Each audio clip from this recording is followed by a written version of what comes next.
So, 3, 2, 1, go. Welcome to the podcast this week. Today with me is Jordy.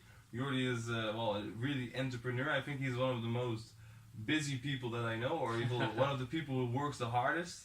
He inspired me. Thank you. He inspired me a lot. I really am interested. I haven't talked to him in a while, and I'm really interested in what he does right now in his life. And Jordy, can you tell me something about what is going on in your life right now? So at the moment I'm really focusing on my graduation and on starting my own business during the graduation period. Okay.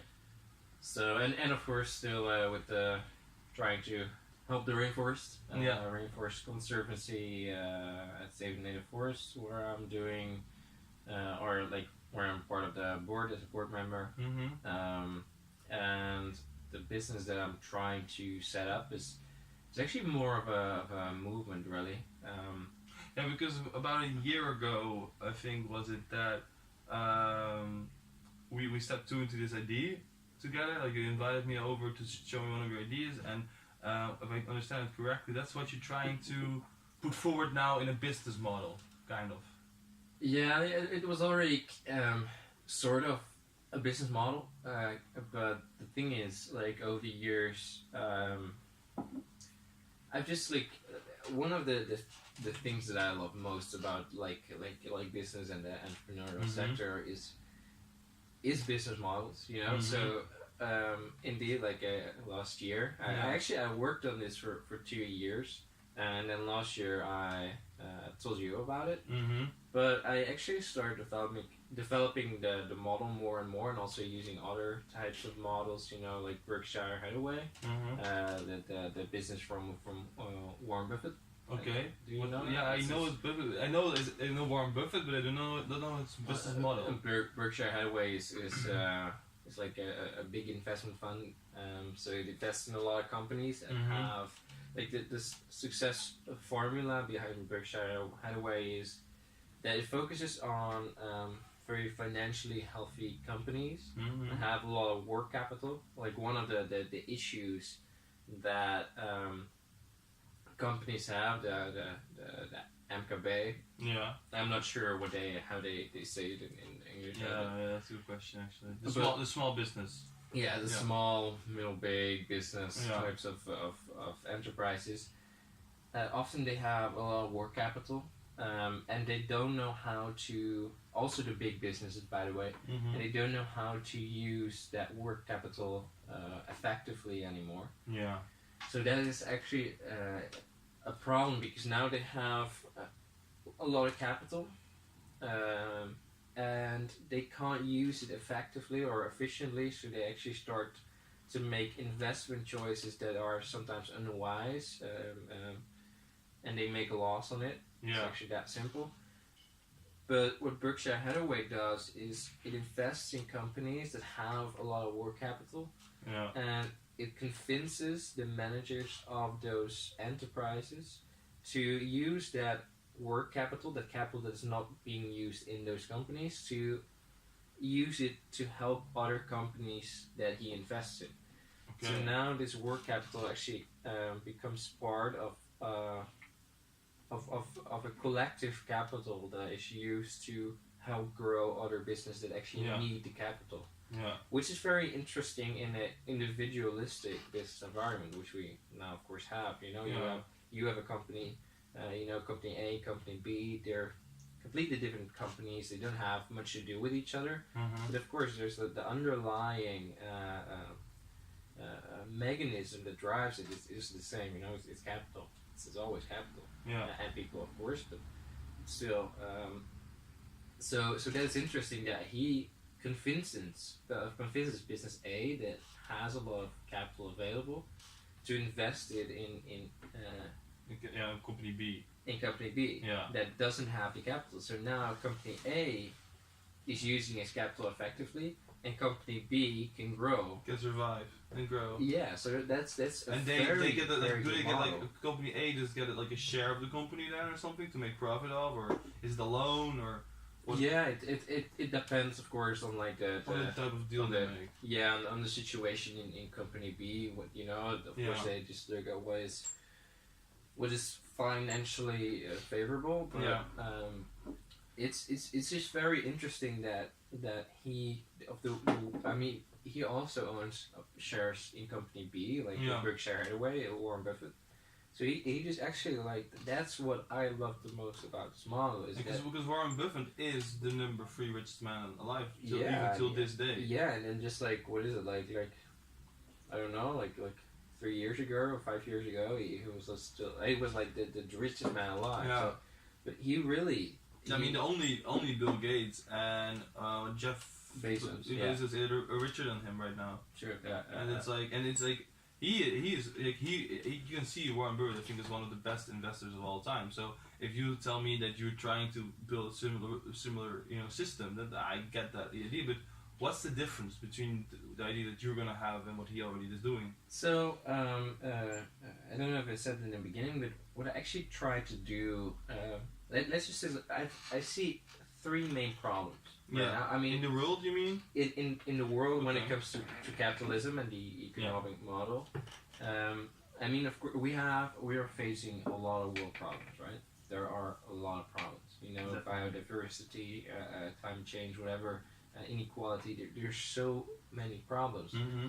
So a lot of people are calling for a new system. You know, we need a new system, and I totally agree, because the capitalistic model has 3 problems. Which one is wealth accumulation through private investment. I think, you know, like an individual can invest money and can, without doing actually anything, you know, he becomes a shareholder. He can grow. He can accumulate wealth exponentially. You know, if you have 100 million to invest, you can invest like 90 million of that 100 million. If you have 100 million, you can invest 90 million. And then if you have a solid returns of 50%, you now next year have around 100 million, and then it starts just growing. It goes and goes and goes. And so you have these individuals that become very wealthy, like the top 25 billionaires have more than 4 billion people in the world right now. Of course, 4 billion people, that's crazy. That shows there's an incredible flaw in the system. And it all comes down to this wealth accumulation through private investment. And now, of course, most of that capital that those very wealthy people make is going back into the economy, you know, through these investments. But here's the problem. Those very wealthy people often have become so wealthy through self-enrichment and self-interested investments. So they now decide how a large part of the economy, in which companies they are going to invest. So they decide which companies are going to grow, right? And going to do, like, or come into a financially favorable situation. So, and those are often the companies that focus on short-term profit strategies, which has often a lot of environmental consequences, you know, cheap labor, all those things. So those very wealthy people decide the status quo of the private sector. And that is the problem. This is one problem. And okay, so, and do you think, because for instance, like, if I look at Warren Buffett or Bill Gates, or like, especially Bill Gates, I know he is like one person who really tries to do good in the world with the foundation and stuff like that. So would you say that, you know, although they might have foundations, that their investments are still for benefiting as an individual? Well, I mean, of course, you now see like many of the super rich pledge a lot of their wealth to donate to charitable organizations. It's funny that you mentioned Bill Gates though, because I do believe Bill Gates tries to do good and wants to do good, but here's the thing: what Bill Gates really tries to do with the foundation as well is. It's funny when you come out of the which you do as well, of course, out of the sustainable sector. The Bill Gates Foundation works very or collaborates very much with the Monsanto, or I don't know what the Monsanto is. Monsanto is one of the worst companies in the world. Oh really? They produce like Roundup. It's like insecticides and pesticides. Okay. It's one of the main causes for like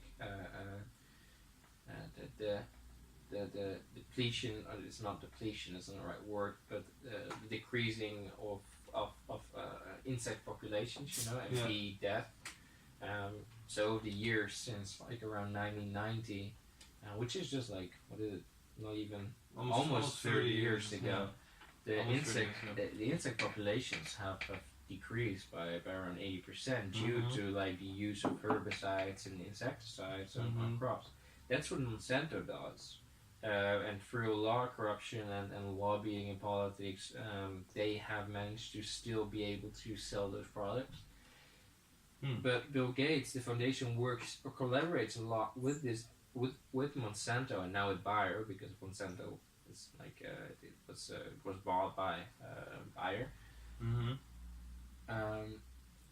And they are trying to kind of genetically manipulate plants that they can grow without needing insects. So you now get like this genetically manipulated, like the next GMO kind of. Yeah, it's really a kind of a sci-fi thing, really. But it's just like that's what the Bill Gates Foundation the Gates Foundation is trying to do with Monsanto, is to create these plants as part of nature that doesn't need nature to survive, but that needs humans to survive. Yeah. Which I think is scary, because if that works, we become very dependent on these large private companies. Yeah, that's a good one. But the thing is, the Gates Foundation is I think that the Gates Foundation is doing this and investing a lot of money in this. They are also paying the Monsanto scientists. And how I know this, by the way, is because they were actually banned from Tanzania, because they were doing all these types of research and tests on Tanzanian ground. Okay. And the farmers, the agricultural sector, was kind of afraid for the consequences for their biodiversity and the land, so they actually like really pushed the government to stop all the tests and to actually push the Gates Foundation and Monsanto out. But so I think the Gates Foundation is doing this because they realize, Bill Gates is a very smart man. He realized that the incredible impact that we are making, that we are having on the biodiversity, and also how it impacts our food and our nutrition. And I think he very well realizes that maybe in the next coming 50 to 100 years. Was it my phone, or was it your phone? That was my phone. Okay. That's alright. But I think he realizes that in the coming 50 to 100 years, we might have an incredible problem when it comes to food supply, because our insect populations will keep falling. So he knows kind of that we need to find another way that we become independent of nature in that sense, of the insect, which is interesting. I sort of kind of agree with his perspective, but I think it's a very scary world to live in. Yeah, so I don't support it, but I can understand. It's like on the one hand, it's a very good thing to have a backup plan in case we fuck up the world's ecosystem. To have still a backup system that we can rely on and still keep living, kind of. And on the other hand, it's kind of scary that single private companies with single owners are gonna have that value. It basically means that there's gonna be a person who has the power to our food supply. Yeah. And that is really, really kind of scary. That's really scary. Yeah. That is really scary. That is scary. That is really scary. If there's like one person who's gonna be like, you know what, I feel like bananas should be double the price, and then just every banana in the world is double the price, It's like what we're trying to do now, that how we actually came to this subject, is what we're trying to do is to change the system to kind of make the private sector less influential and less powerful, and and bring back the power more to the people and the environment. But now with these technologies that are coming up, the corporate sector, the private sector is becoming a lot more powerful if this continues and if they are successful at doing it. Mm-hmm. So yeah, it kind of contradicts what we are trying to do as a society, as normal individuals, to change that system. So that was one problem, like the one of the three problems. Yeah, one of the three problems you're mentioning. This is the first real wealth accumulation. One more question about it, because you say the wealth accumulation through individual. Okay, I mean, I'm investing. I mean, in the other podcast with Job, the third one, we talked about investing in Bitcoin and stuff. I would do it. Yeah, because the thing is, like, a lot of people, I feel like, underestimate the value of investing, even though you only have 100 euros. Like, I really do believe that, because if you look, for instance, at Warren Buffett, he's a great example. He still says that his greatest investment of all time was his house that he bought for 30,000 euros. And he still has it. And he still has it and lives in it till this day. And I think it's worth like almost $1 million or over $1 million right now. So it's like they're like these type of things that I feel like people want to be rich right now a lot of the times and want to have money right now. And they underestimate the fact that all those people who are like in the top 100 richest people or whatever, they all accumulated over time, and they're all like, they're just a couple of people who are like celebrities or something that, but even that, like the Jenner's family, I think I saw it in like the Gary V Vaynerchuk podcast or something. There was a girl who was saying like, yeah, the Jenners, she's so rich or something, and he was like, yeah, but her whole family like put her in that position, and there was like 10 years of hard work before she was put in a position. So no wonder that she got that famous and she had like a jump leap. So I do think that investing is a great thing, and people should more look into it, because I feel like as more people would invest in the long term, then also there would be less inequality, because those people would make more money in the long run, and in this way would also help to get more power to people, because they could have a little bit of shares in the companies. Well, right now, a lot of people just spend their money on a lot of things they don't need, and then True. Yeah. So there's two sides to that, I think. Yeah, it's always an interesting debate. I mean, of course, investing. People always think it's very, very risky. Mm-hmm. Of course, you can go very risky, but it doesn't have to be that risky. It's kind of having common sense, and understand how the markets work a bit. But here's the problem with investing is even if we would all start investing, it's still like I am not sure if it's going to solve the problem when it comes to equality, because like most people in the world don't even have those $100 to spend, and then I'm talking, of course, on the other sides of the world right now, which I focus on primarily, when I try to like third world countries we're talking about. Then okay. I mean, of course, like there is the biggest equality problem, so I'm not sure if what I think is, if everyone is going to invest, most people are going to still,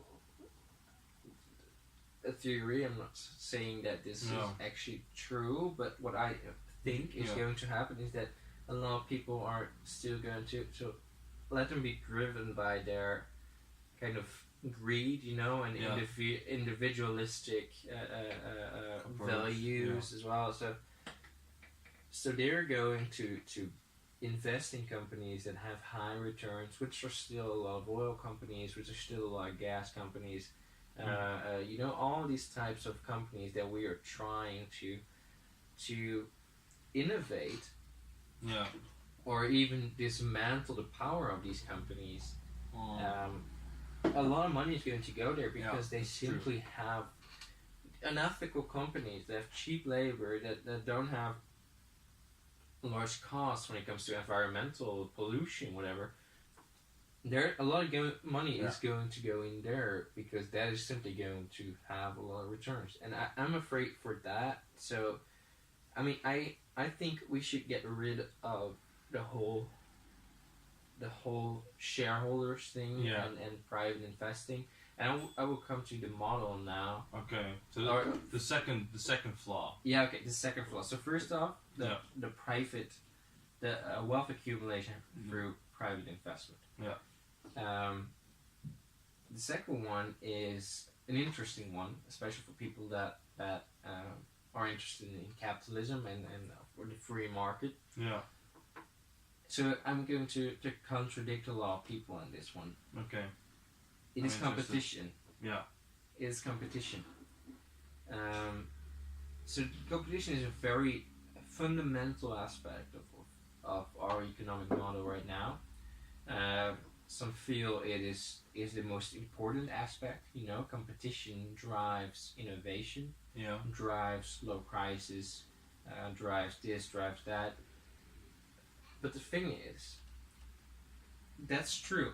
That is true. But that is only true if capital maximization is your end goal. You know, if that is your focus, then we need competition in those sectors.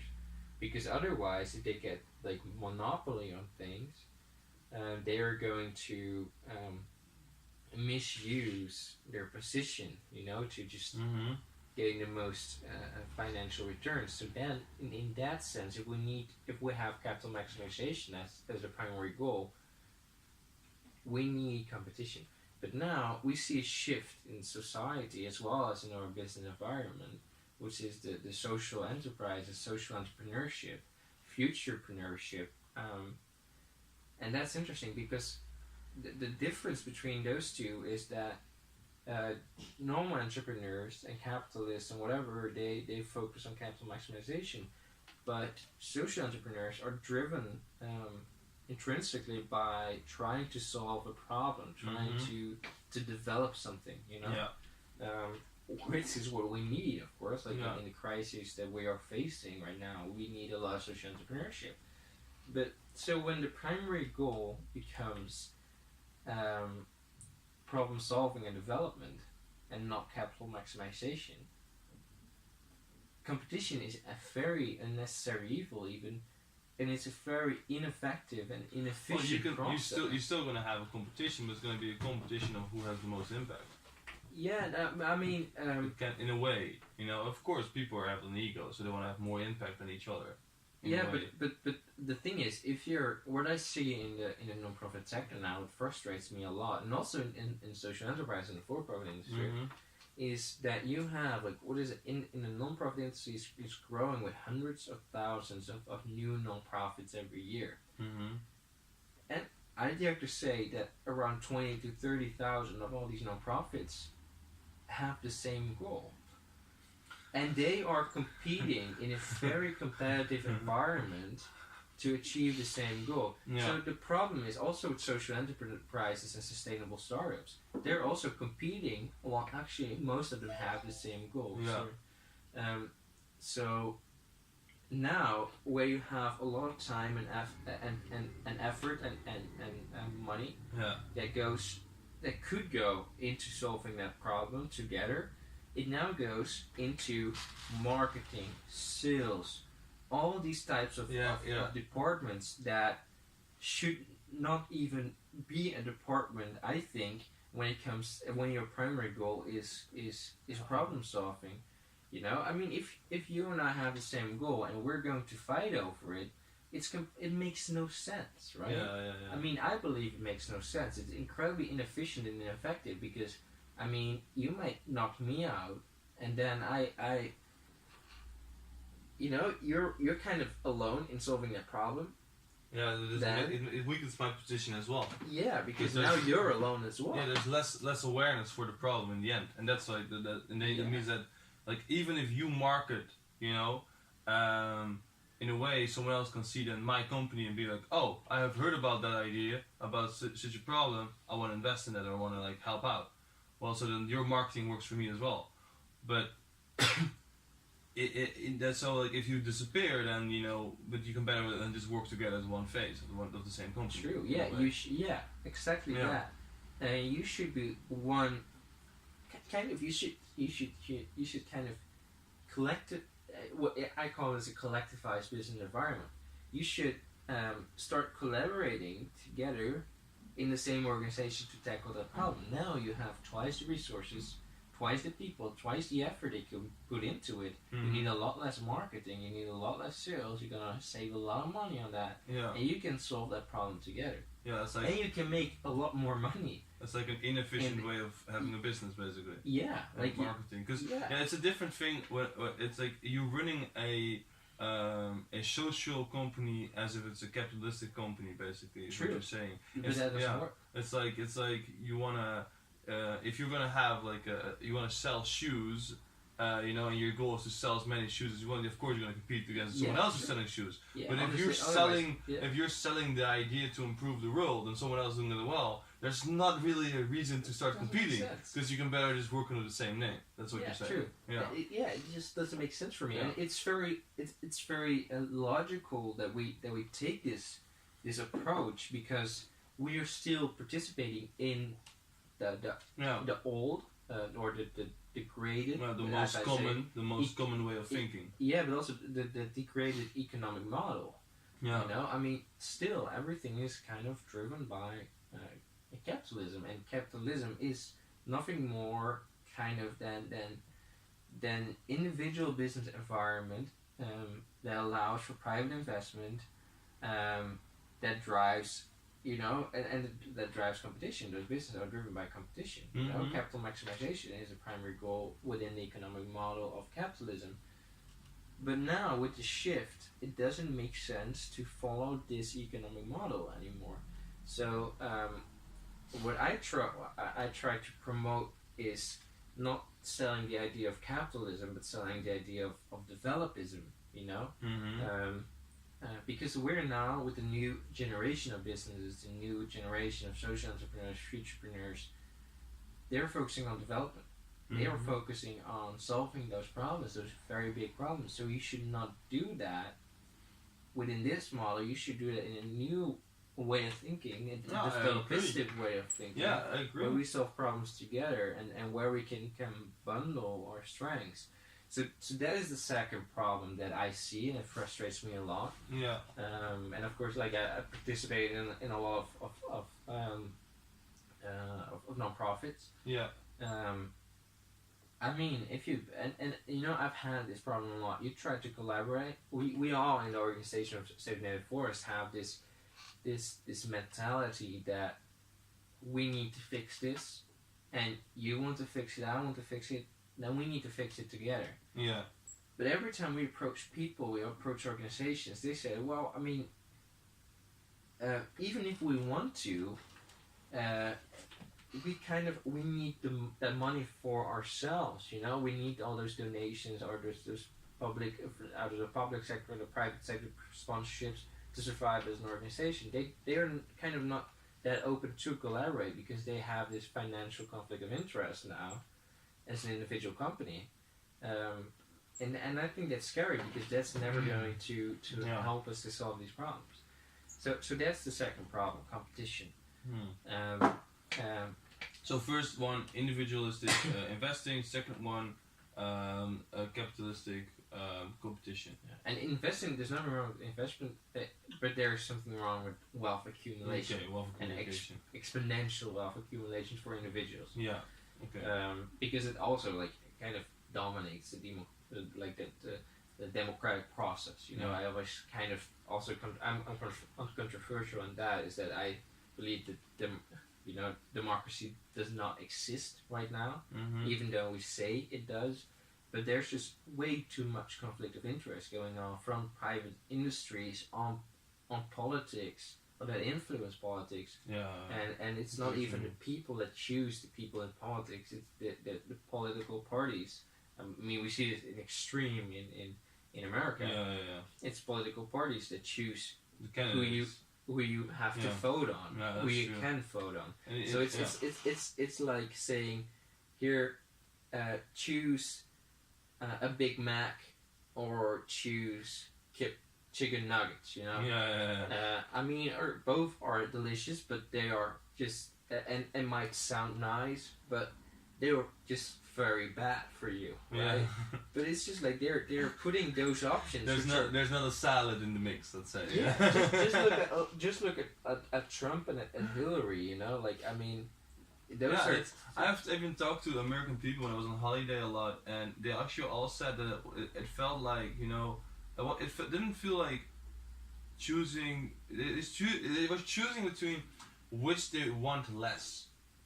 They weren't choosing between which they wanted more, but they felt an obligation to vote for the one they wanted, the lesser or something. It's like I really don't want this person. I kind of don't want this person. So it's like I'm voting for this one. It's like it's more like I don't want both, but yeah, if I have to choose, still kind of maybe is a bit less bad than that one. Yeah. Do we call that a democracy? I don't think so. That's a good question. You know, I don't believe. It's kind of weird that nobody ever was like made a big fuss about it. Like it's like, why can't we just pick more people? Because I mean there were more candidates, but then I think the Republicans and the Democratic parties can just pick one candidate to put forward, right?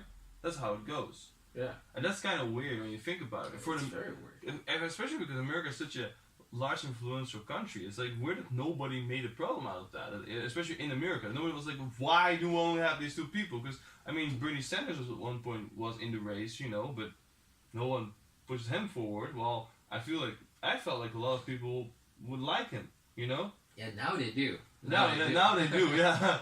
But at that point, it was kind of that's also the problem with America. It's I mean. The problem with America, that sounds very harsh, but it's just like, it's also just kind of who has the most money to spend on campaigning and this and that, because there's just like, there's such a big difference between the Democrats and the Republicans, It's really, that's like, for instance, in the Netherlands right here, what I notice a lot is that, I've talked with my dad about this a lot. It's like, it kind of matters who we vote for, but it doesn't that much. Like, 85% of everything that happens in the Netherlands kind of stays the same no matter what party you choose.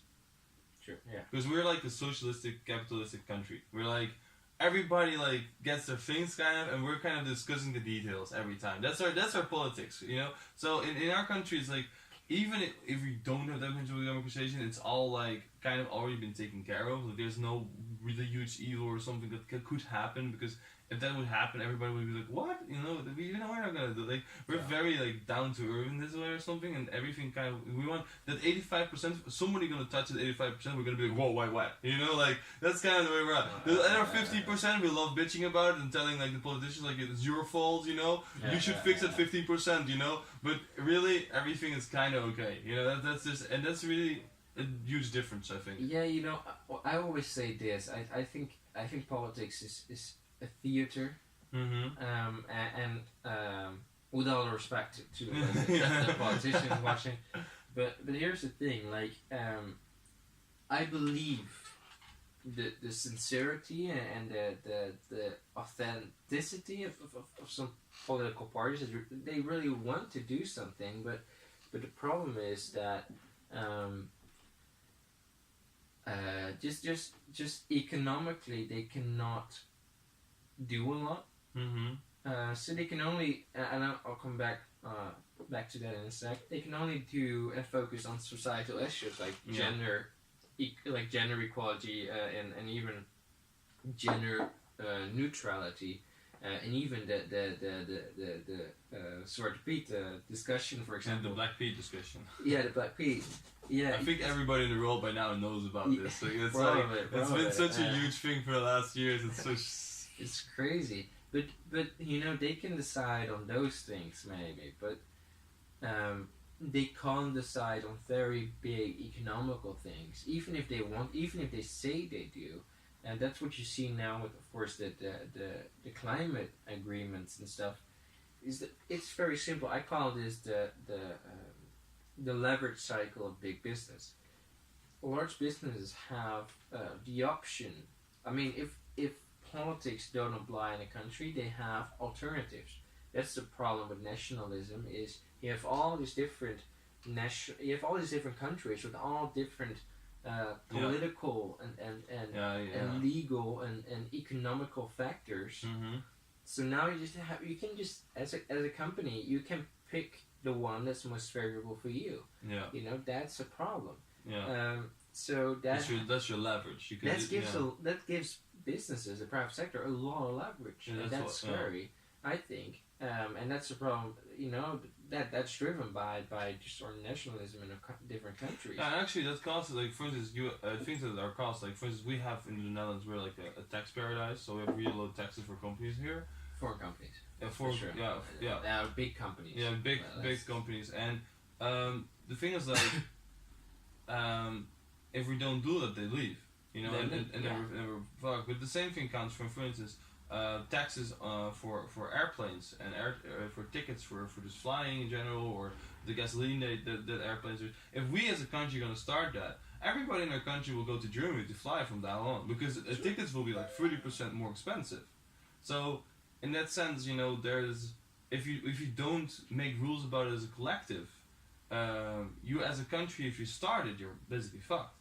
Yeah, I mean that's the problem. They can leave and go to a more alternative country. You know, an alternative country that's more favorable for them.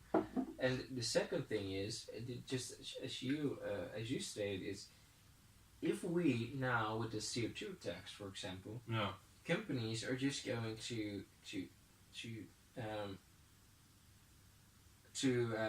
increase their prices, you know, and eventually that CO2 tax is going to land on the shoulders of people. Of the commoners, you know, of the citizens of the country. Of the citizens. Yeah, that's the word. That's the word. So in the end, as politicians, you almost have no play. And you know, I'm unfair idealist. Like I focus a lot on those world issues. Like that's what I daily try to do. Just learn as much as possible about it. But and I would do anything to solve those. But I also try to be realistic and to understand the system. And it's just basically that the private sector has way too much leverage over the public sector, which puts politics in a very difficult situation when it comes to making economical and thus environmental decisions. Well, so I actually recently drafted a mission statement for myself. I don't know if you've done that for yourself. I really recommend it. I've done that.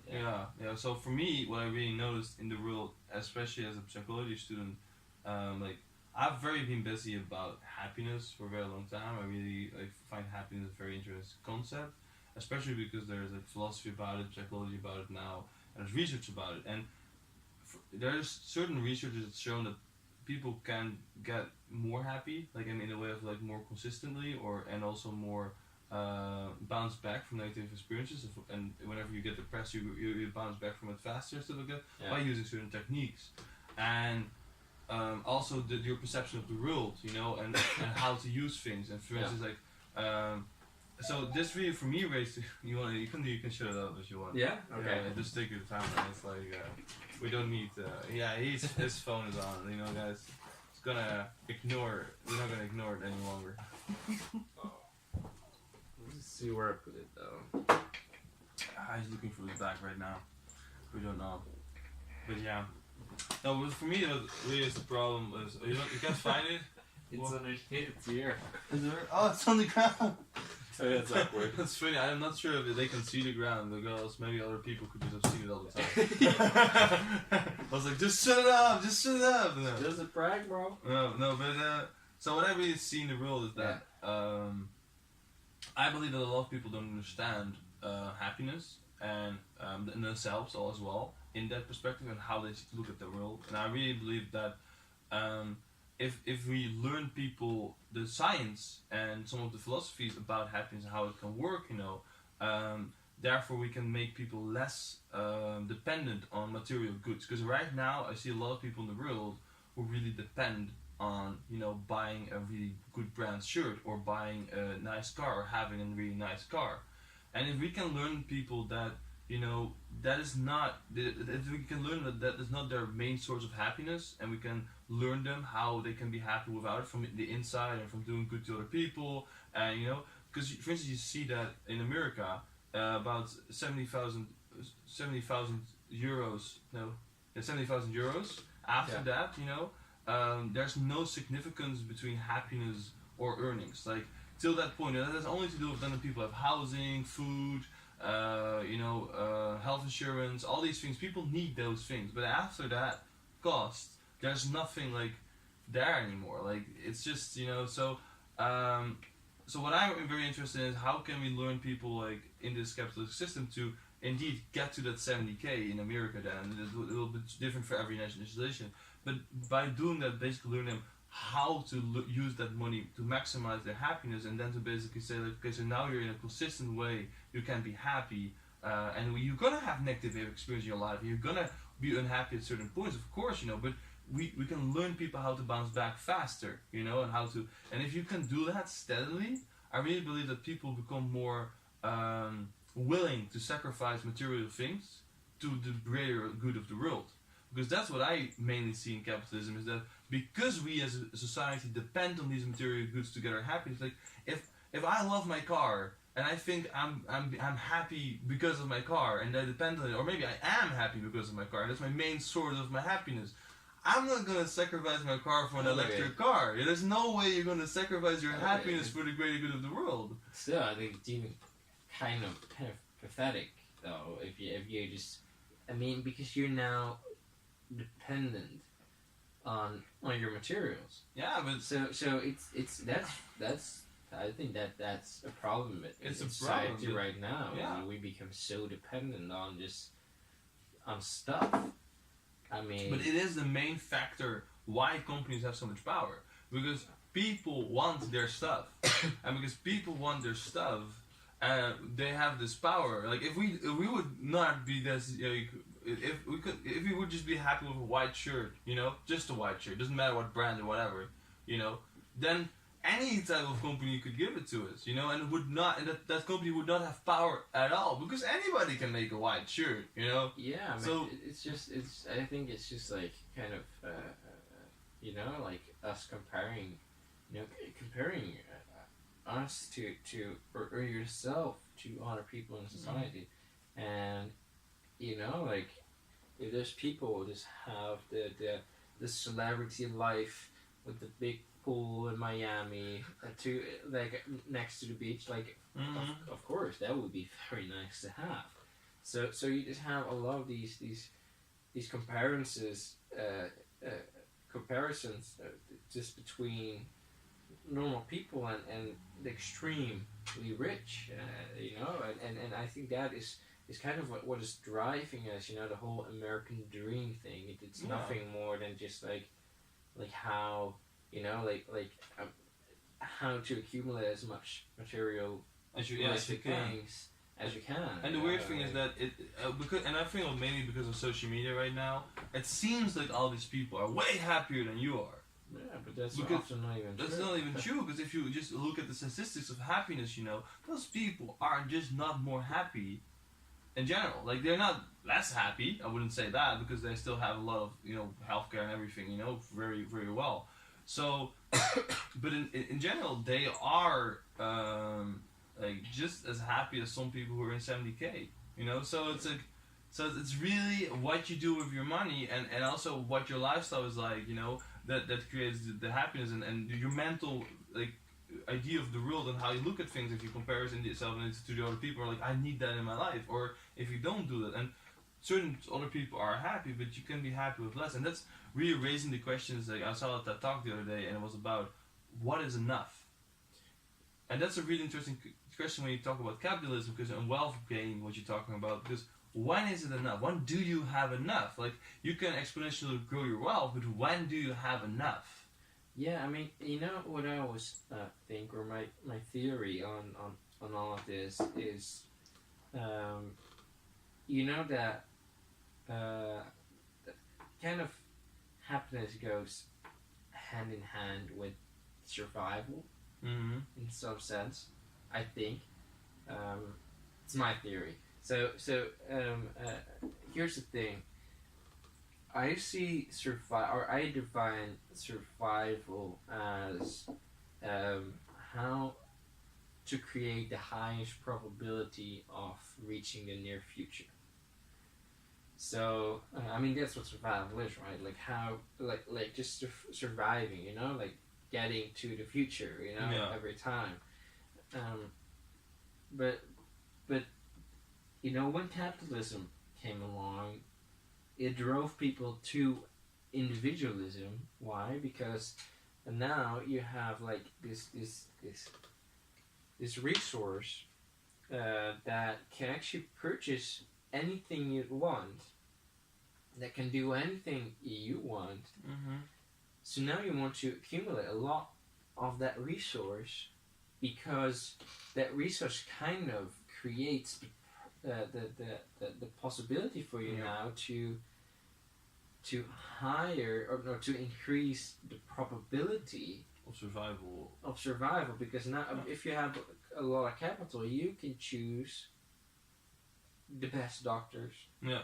the best food, Mm-hmm. the best this, the best housing, the best this, the best that, the best that. And you ensure the future for your children.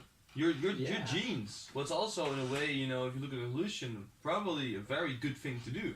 Yeah, so the more you have, the higher your chances will be. So I see this like capital has given us a resource to be confident about the most insecure thing in human life, which is the future. Will I make tomorrow, and will I make the day after, and how will I make it? Will I be healthy? Will my children be healthy? So now you have this resource that can kind of you know, that it can kind of secure your future in a sense. I mean, of course, you never know what's going to happen, but it does have an influence, you know. Mm-hmm. So that is very interesting. So if you ask the question, when will I have enough? If we connect that to our survival instinct, then the answer is we will probably never have enough. Yeah. Not in this model. Not when we have this resource that decides who lives and who dies, in some sense even, right? I mean, just look at the developing countries right now. Some of the poorest people in the world, they don't have that resource and see where they got them, you know, or where they have been put, actually. They didn't get to sell it there, they've just been put there, like, you know, like the only reason that we are developed countries is because they were developing countries. You know, that's I mean, that's because of our history. Our imperialistic imperialism. You know, I mean, we've exploited those countries so much, and we've taken all their wealth and brought it to the West, and now we're very wealthy. Yeah. And they're very poor.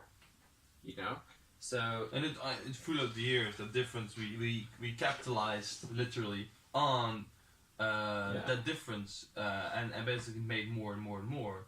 As the Western countries, mostly. And I mean, there are countries like China who has been doing a great job into developing. I mean, they made, for the past 30 years, their GDP growth about 10% every year. China. Yeah. That's really crazy. Like, but that's like. Do you know why? Yeah, I think that because they're very smart in, you know, they are a socialistic country. Kind of not officially, but they run it like a socialist country. Yeah. But they act as if the country is a company towards other countries, just like Norway does, or Sweden. Those countries. True. But there's also another aspect to it. Is a lot of the Chinese economy is so-called shadow banking, which is one of the reasons that caused the economic crisis in 2008. Oh, really? So China actually took that and now actually integrate that whole shadow banking system into their own economy. And the second thing is that China is incredibly smart when it comes to how to exploit the most out of a situation. I don't know if you know the One Belt, One Road initiative. It is the biggest infrastructure plan ever. You know, it's the Silk Road, the old Silk Road. Yeah. They're going to try, or they're trying now to completely create an incredible infrastructural or that's that I shouldn't say it like that, but they're trying to just to create this incredible infrastructure network between developing countries to China. Oh, I remember.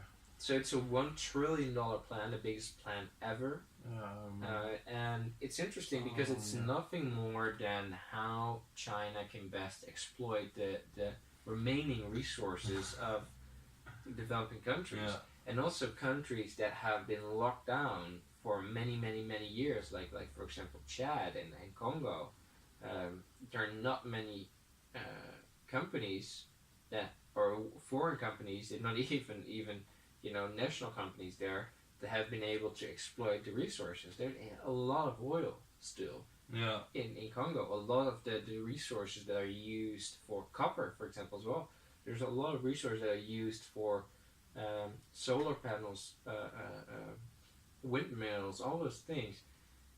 There are all these resources. They still are in those developing countries, and China is, with the One Belt One Road initiative, is trying to exploit that to the fullest. Yeah, because I remember that they were willing to build those roads in other countries, but the thing is that the network is theirs.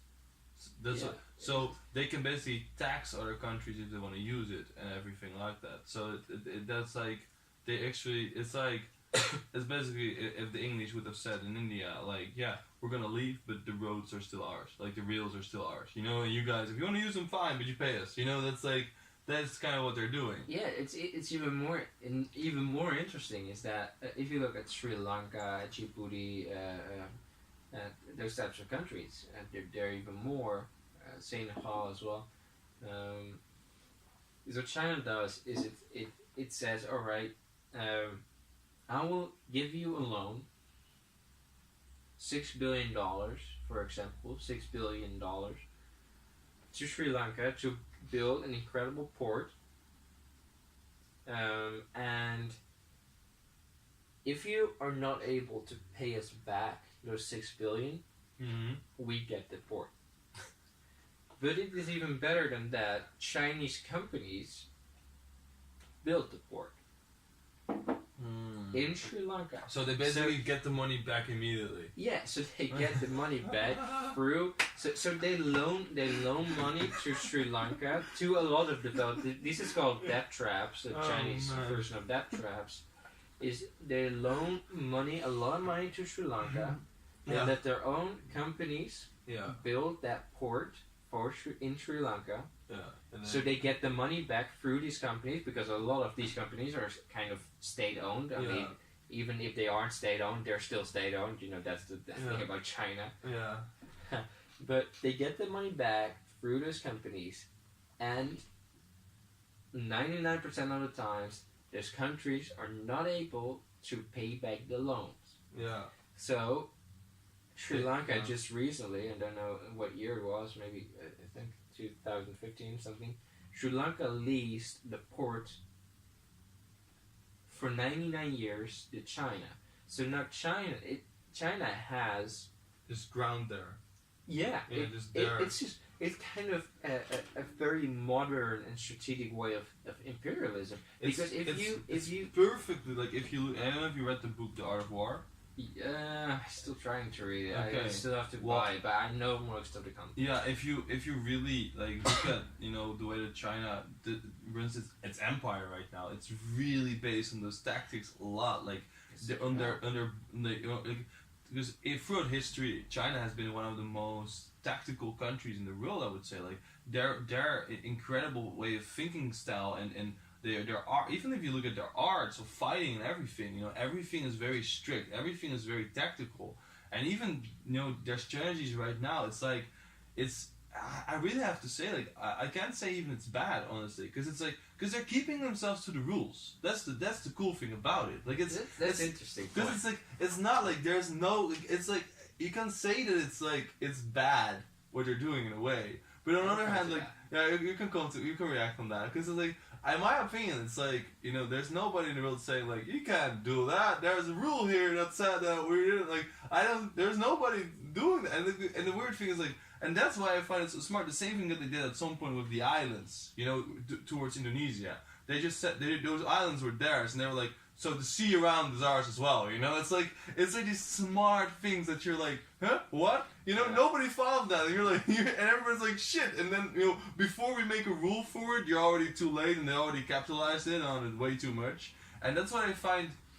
It's like it's just finding the border of the lines and just, you know, maybe moving a little bit along it, you know, a bit over it, under it, you know, but it's never going so far that people can actually be like, that's wrong, you know, never. It's like, it's so perfectly aligned that I'm always like, it's so goddamn smart. And I don't know if it's a good thing for the world in the end, but it's goddamn smart.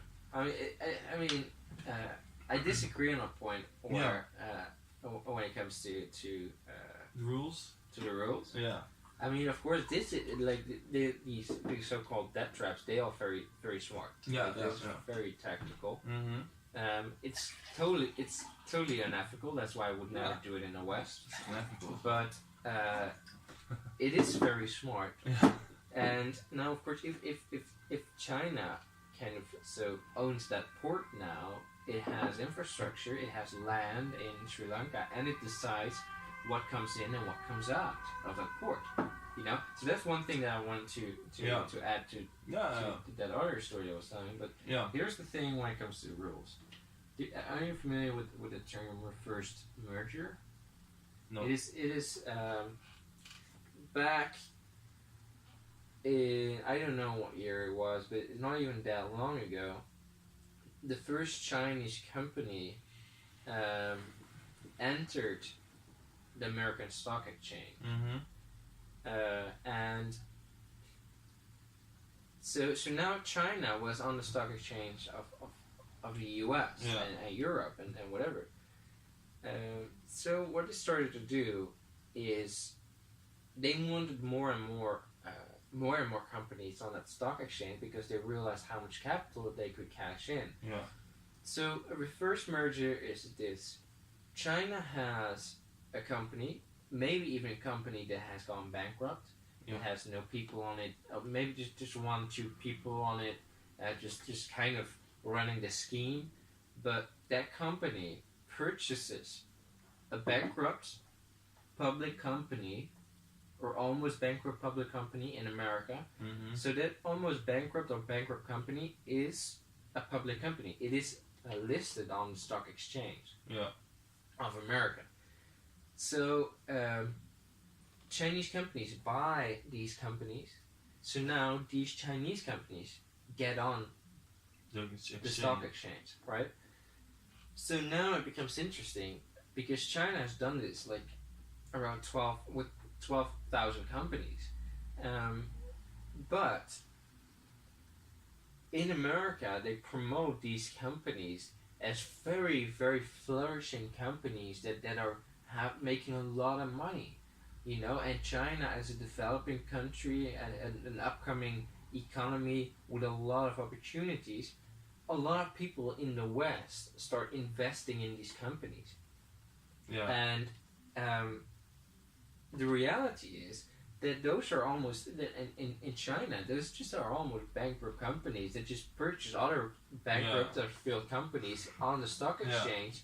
But now, purely based on speculation, those companies, the worth of the value of those companies starts to increase dramatically. Some of these companies have even reached the value of billions of dollars. But in fact, it's all speculation. It's like a Bitcoin effect. There's no real value there, but no one knows it. They are just promoting it as something that is very big, very but successful. Bitcoin is a little bit different than that. Yeah, okay. But I mean, just like I get what you mean. It's a speculation. Yeah, there's no. But that's like a lot of things. I mean, if you look at Tesla, the company right now is worth a lot more than it actually. Like the cars that it produces, but it's just because of potential. And the only idea is potential, and that's what a lot of people are like thinking. Probably it's like, oh, China has a lot of potential. Oh, these companies are doing well. Yeah, but they think, and then they invest in it because they can't check it. It's impossible to check because all the social media you cannot check it. You know, it's not in China. But now you have thousands of companies in China that are worth the equivalent of I don't know how many trillions, maybe like 4 or 5 trillion, maybe even 6 trillion from Western capital, Western investments. And if you look at all those thousands of companies, they're nothing more than almost bankrupt companies with one person sitting there, just driving a car in and out sometimes every hour or whatever. So they're worth nothing, but on the American Stock Exchange, they're worth billions and billions and billions of dollars, and it goes right to China, but it's nothing more than a huge fraud. And so China makes billions and billions of dollars for Western capital and cashes that, and it comes into the Chinese economy. And these businesses don't even exist in some way. So it's a huge fraud. And the first person to recognize that was a director of an investment fund that was kind of skeptical and that went to China and visited all these addresses. And I realized, wait a second, so this company is worth around $600 million on paper, but there's one person sitting there sometimes 3 hours a day, whatever, and there's just one car driving in with very little supplies. So now he thought this could never be worth 600 million. So he started visiting other addresses of companies in China that are listed on the stock exchange, and he realized it's one enormous fraud.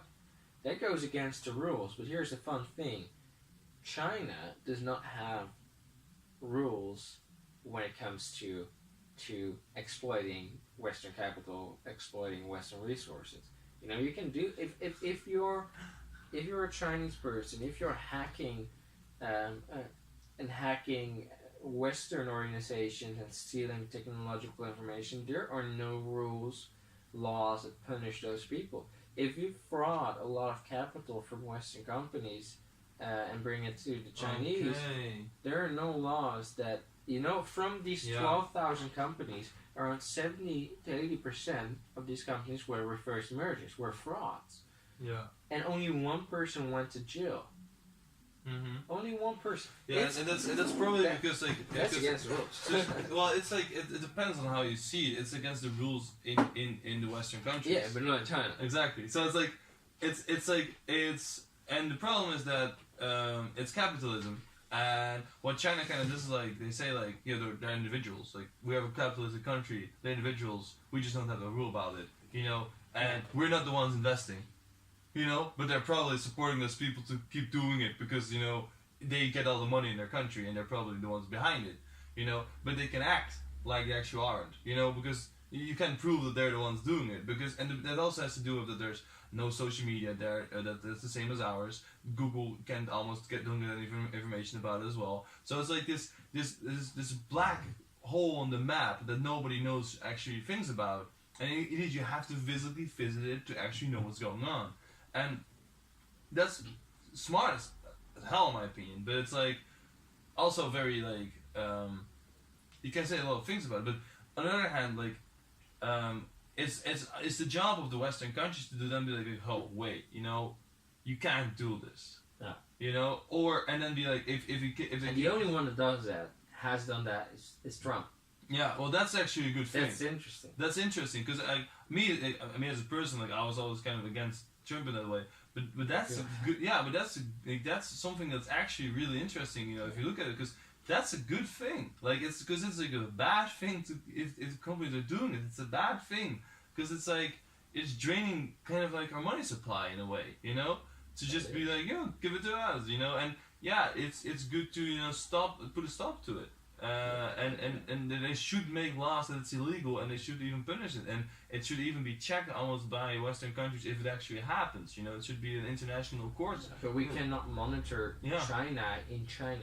That's the thing. That's the thing. That's the problem. It's like you can't you know go for it. So it's like it's against our rules, but the problem is it's not happening in our countries. Technically, and that's also one of the problems I feel with online, because it's like investing and stuff, like everything happens online now.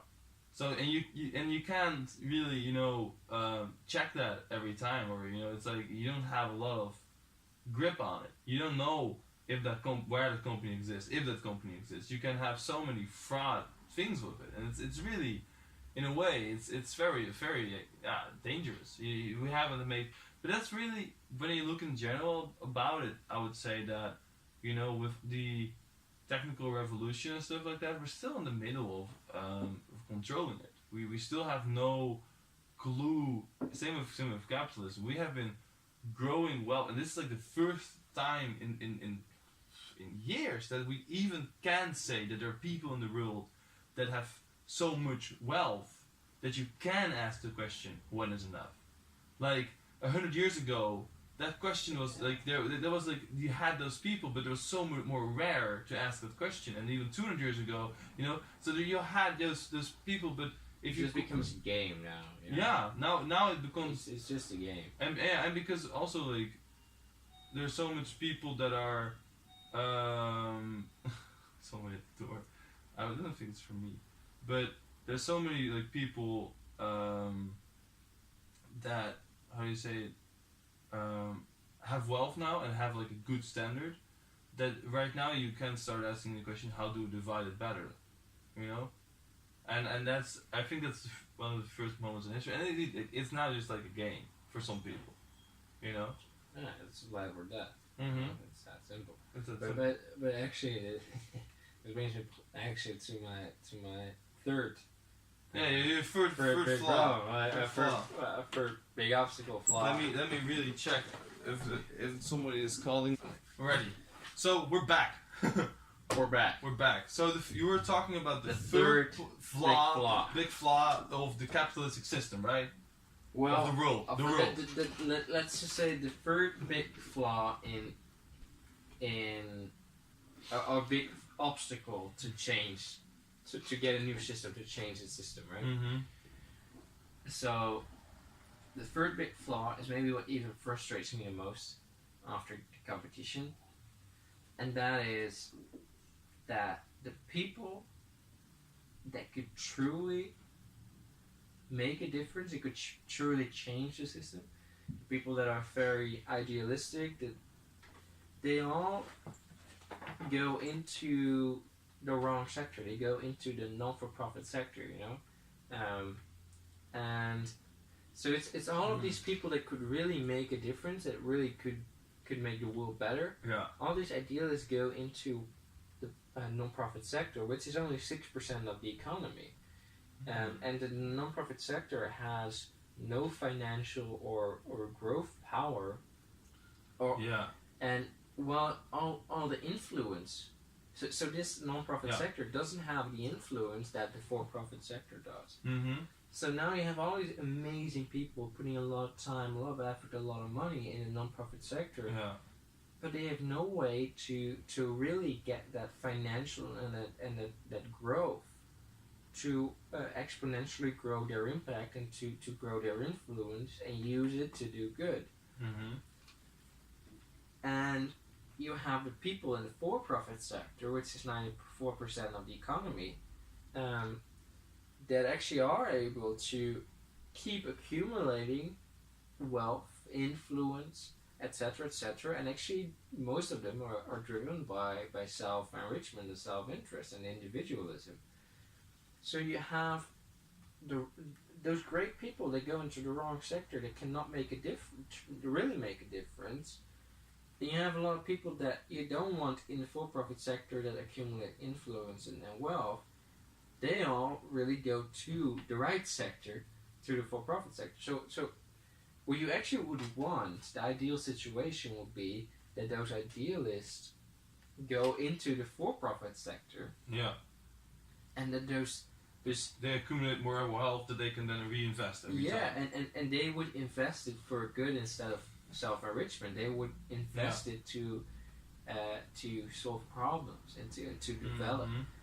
And you would actually want the people in the for-profit sector that are driven by greed or self-interest. You would want them actually in the non-profit sector just to keep them in check, right? So that's really a big frustration that. I mean, but there are individuals that wouldn't want to go into the non-profit sector, but I do think that the non-profit sector, the idea of having like being non-profitable or something, makes people feel like, oh, I'm doing good. Well, for me, for instance, like I was actually talking this the other day. What I feel like is needed to actually do such a thing is that you would need a money engine. What I mean with that is like you should in the non-profit sector. Yeah, what you need is like you need, for instance, to start an investment bank or investment fund, whatever, you know, and just start accumulating wealth throughout investing, just investing, earning money, and then underneath the same bank you're gonna start separate companies, like actually kind of like the way that you, but the same way that Warren Buffett does it, you know. But I would do it the same way, but then start investing, like building companies yourself, or starting the companies underneath it, like you're kind of what you're doing as well. But then you have that company that is just an investment bank that just accumulates wealth, so you don't have to worry that much about the other companies, and that's just your engine. It's like, and then the other things can then function, and even like you said, they can invest in each other and everything. If there's someone else, but you have that engine that needs to keep running, because that's really, I feel like, is missing when it comes to non-profit or it comes to anything, because that's how capitalistic society works. You have first an engine of making money when it comes to getting more wealth, and from there on you start reinvesting that money in other things, and then you have more risk diversity, because you invest money in more ways, so there are more ways to make money, and if you do it under the same name, there's less risk of that failing, and if you do it in the correct way. So kind of that's what I'm trying to do. It's just like taking these three flaws, like the private investment, or wealth accumulation model, the competition, and the people that go into the wrong sector, the idealists going into the wrong sector. I think these three are the biggest obstacles that I've identified, and put them into an advantage. Exactly. So what we do, or what I'm trying to set up within, it's called Ambine, so Ambition Combined, and the Ambine group is really, it's a movement of idealist people, mostly young people, that are supported by experts and older people, idealist older people. So it's a movement of idealist people that set up businesses within the same organization, and all these businesses pledge 100% of their profits to growing their impact, growing their network, growing their influence. So we don't have shareholders. You should see it as it is. So we have a holding, and underneath that holding, we set up a lot of businesses and focus on different sectors. And the holding is completely for 100% owned by a non-profit foundation. Yeah. So now you have a non-profit foundation with that financial and that growth engine, which you were emphasizing, and now this offers a lot of opportunities, because we don't have shareholders, we have a lot more capital available in the long run that we can keep investing every time and grow our network, as well as the people that do voluntary work, those idealists that would go in a non-profit sector otherwise, they can now do kind of sort of in the beginning voluntary work in the for-profit sector. But here's the thing, they can create their own dream jobs, and they can transform their idealism into a financial output, and financial output will be able, through those investments, and keep the vicious circle of investing, that financial output will allow an exponential impact growth, and also more financial output and more influence. And now this person that maybe in the beginning does voluntary work in that non-profit sector, it would always stay non-profit work. Yeah. But here, he would be able, or she would be able, to create his or her own dream job. If they can run that business, and if they have a financial output, they can get a salary, and that salary will be equivalent to the impact they make. So they can still make millions. I don't care about that, as long as the impact is there. So now, and also the most important thing maybe even is that if you have this movement that sets up businesses, if you have the first businesses set up, and they're successful, which I know they will, then you have the new businesses that you set up with that community, with that movement. Those businesses can use the success, the data, the resources, the capital, the inefficiency or ineffectively used work capital, just as the Berkshire Hathaway model, and those businesses will increase their success rate immensely, significantly, because they now have a flying start. They can use the success of those existing businesses, which is very powerful. And also, those new businesses will add value in the supply chain, for example, of the existing businesses. That can allow to lower the costs of the cost prices of products or services in the existing businesses, or they can increase the quality, or some kind of vertical integration model. So it's just really, it becomes a collective of businesses that are not driven by competition, but are driven by collaboration, which helps the public, which helps the business network. Yeah. And the interesting thing about why I know it will be successful, and you have to recognize this, is that in the sustainable sector, the sustainable sector is for 95% dominated by like for-profit industries. Like if you buy a solar panel, you're going to enrich the persons that are even with windmills, whatever, that are at the top of the structure. The shareholders, the top people. But now, but actually, like this audience, in the sustainable sector, these target groups, they want to get rid of that. They just want to make a difference, and they spend money on those things because they want to make a difference. Well, I think it's such a system, because I don't know, have you read the book Principles by Ray Dalio? Because it could be a really interesting book, I think. No, I've not read it. Because it's about, he has a lot of principles for his own life, but also he has Watergates, that's one of it's also an investment company, and a hedge fund, I think. And what he started doing was, he had certain principles. He started writing out his principles at some point. These principles were basically based for decision making. So whenever he would make a decision, he would look at his principles and like, how did I decide last time based on what principle, and how did it work out? He started documenting that. And this way he started testing out his principles to have better principles, and then he started sharing it with the people in his company, and everybody started using them, and everybody started testing them out. Till they got to a point where they had better principles, and they grow and grow as an organization. And they started using their strengths, and they started, making baseball cards with people with pictures on it with their strengths and their weaknesses on it. So everybody knew, if they had to work with somebody, And I really think that such a system is really needed inside any of those companies. You need to have like a system of defined principles that are the same in every company. You need to have a system that that you can help people to be happy. You need to learn people things about happiness, how to invest their money, how to use their money in the best way possible to gain what they want. Because in this way, you. But also, like we're trying to get rid of that personal investment. First of the sustainable market, they just want to spend their money on products that help, that solve problems. But 95% of the set is dominated by this for-profit industry, and they are enriching those shareholders, that have invested in those companies.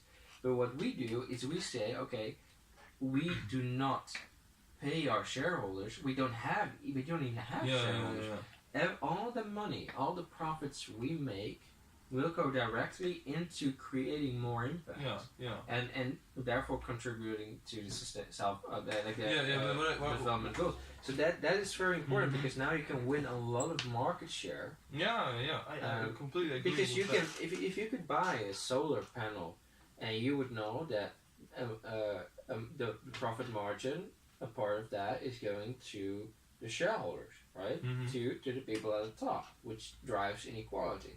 Or you could buy a solar panel as a very sustainable person, and all the money would go back into creating more impact and contributing to those goals. Now you can win a lot of market share, I think, with the most simple businesses. Yeah, and but that's what we try to do. I still think like what the key element is that you have to keep everybody in the company, who everybody's working there, satisfied. Yeah, sure. That's why I talk about the principles and about learning them about happiness and how they can sustain their happiness within themselves and their families, because I feel like if people work really hard for these type of things,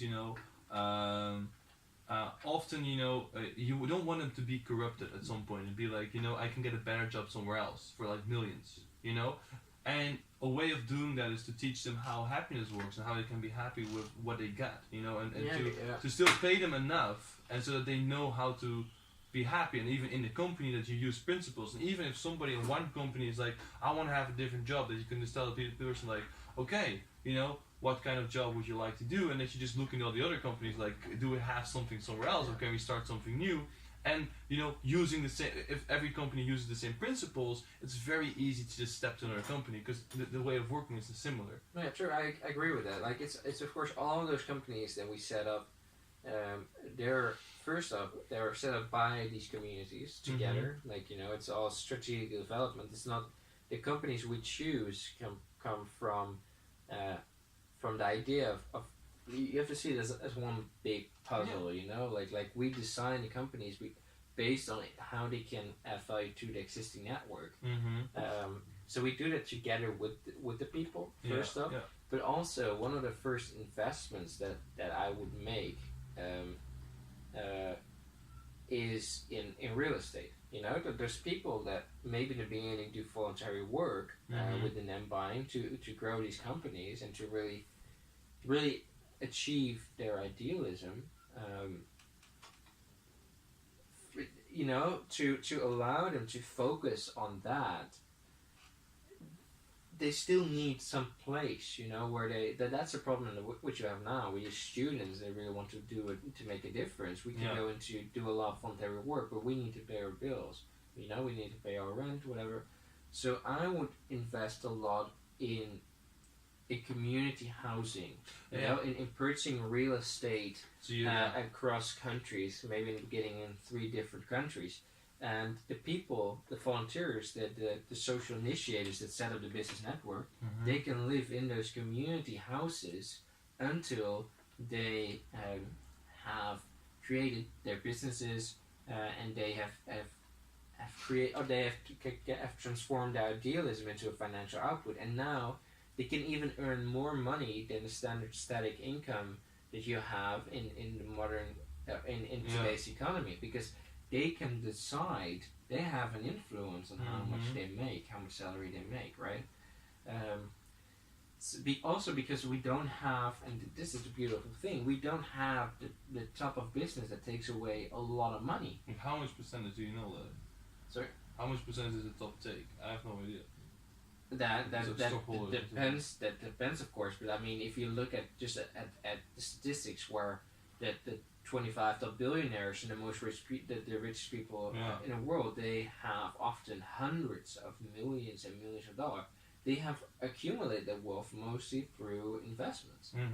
That shows that shareholders get a lot of money, like 1.4 trillion dollars in dividends is paid out every year it's paid out every year in dividends. So that's a lot of money, right? We do not have, and this is also interesting, the only reason I see that you need shareholders is for growth capital in the beginning of your business, and if you want to start start doing investment project, you need that growth capital. Yeah. But the investor would only invest if he at least makes some kind of return on that. Yeah, of course. So in the long Makes run, sense, right? I mean, but in the long run, as a business, and in the long run, you sometimes even pay 25 times what a person have invested. So we don't have those shareholders, and in the long term, we will get control over our capital, and we will have the 20 times that you would otherwise lose in the long run to this investor. And that goes back to impact, or even even in salaries, we can pay higher salaries to our workers, to our social initiators, to the people supporting creating the businesses, setting up the business network. And of course, you'd still try to apply, because you still have it right now as well. Some of the inequalities is like, I think in America is the worst, that there's like, what was it again, like around like a manager or something at the top of a company makes about I think it was 400 times what an average worker owns. So that's a huge difference. Well, I mean, like I feel like it should be more like times 6. You know, that's all right. If you earn 6 times, you have a higher position. Yeah, I think CEOs are allowed to earn a lot of money. I think but because they do. They do a lot, you know. They make sure it works. And they took a lot of risk, because I feel like a lot of people who start a company took a lot of risk starting a company. And not everybody, prevails. It's a risk to do it, So, and what my big question is, because what I don't understand is, like, how do you start such a thing? Because it sounds like you want, like, it is a big investment or something. You need. Yeah, you say you're not gonna have investors, but you need a lot of investment. That's kind of. Yeah. I mean. So it's interesting, because actually the idea is very simple, right? And it has incredible advantages. You know, it's just as said for the people setting up the business network. The ideal is, that that turn their voluntary work into a very potential influential job where they decide how much they earn. You make a lot of impact. You don't have shareholders. You do not drive inequality anymore. You have, in the long run, you have a lot more capital available. All the businesses you start have an increased success rate through the collectivity and the unity in the business network. And the start is actually, it can also be very easy. You just need, the first communities need to be, can even be, if you have 10 people, if you have 15 people, you can already start the first businesses. You just take step by step. The first businesses you set up are businesses that are driven primarily by human capital, It can be anything, from talk shows to I was even thinking, like, you could take the TEDx model, doesn't need a lot of investment, and you make the kind of the sustainable version of it, like with a lot of sustainable subjects, which really fits this as well. You can use it as a promo, a business to grow the communities, to grow the movement behind the Unbind, as well as just inform the public about what's happening, and you could even do it, like, for example, campaigns like through the eyes of the lost generation, like, they often say that you're the lost generation, you can do something about it, give Greta Thunberg, for example, is a very big spotlight. She deserves it, she does great things, but so those are just very simple businesses. You could go into tiny housing. There are a lot of non-profits out there that support, that are already doing those types of things, but make it like integrated in this type of model. There's just a lot of kind of human capital business that you guys started have a large financial output, but that do not need a lot of investment. Okay, so you want to start with a lot of businesses, small businesses who don't need investment, basically, and grow, driven by human capital. And then grow your capital, and then reinvest it so you have bigger companies. You just start with a small wheel, and every time it just gets bigger and bigger and bigger and bigger and bigger. Yeah. And there's also one thing that I wanted to note is that at the top of the structure at this moment, still discussing how we can best set it up legal wise. But at the top of the structure, we have a non-profit foundation. So people, or we call it purpose investors, people that donate money, they create the first financial injections, and it also has an advantage for them.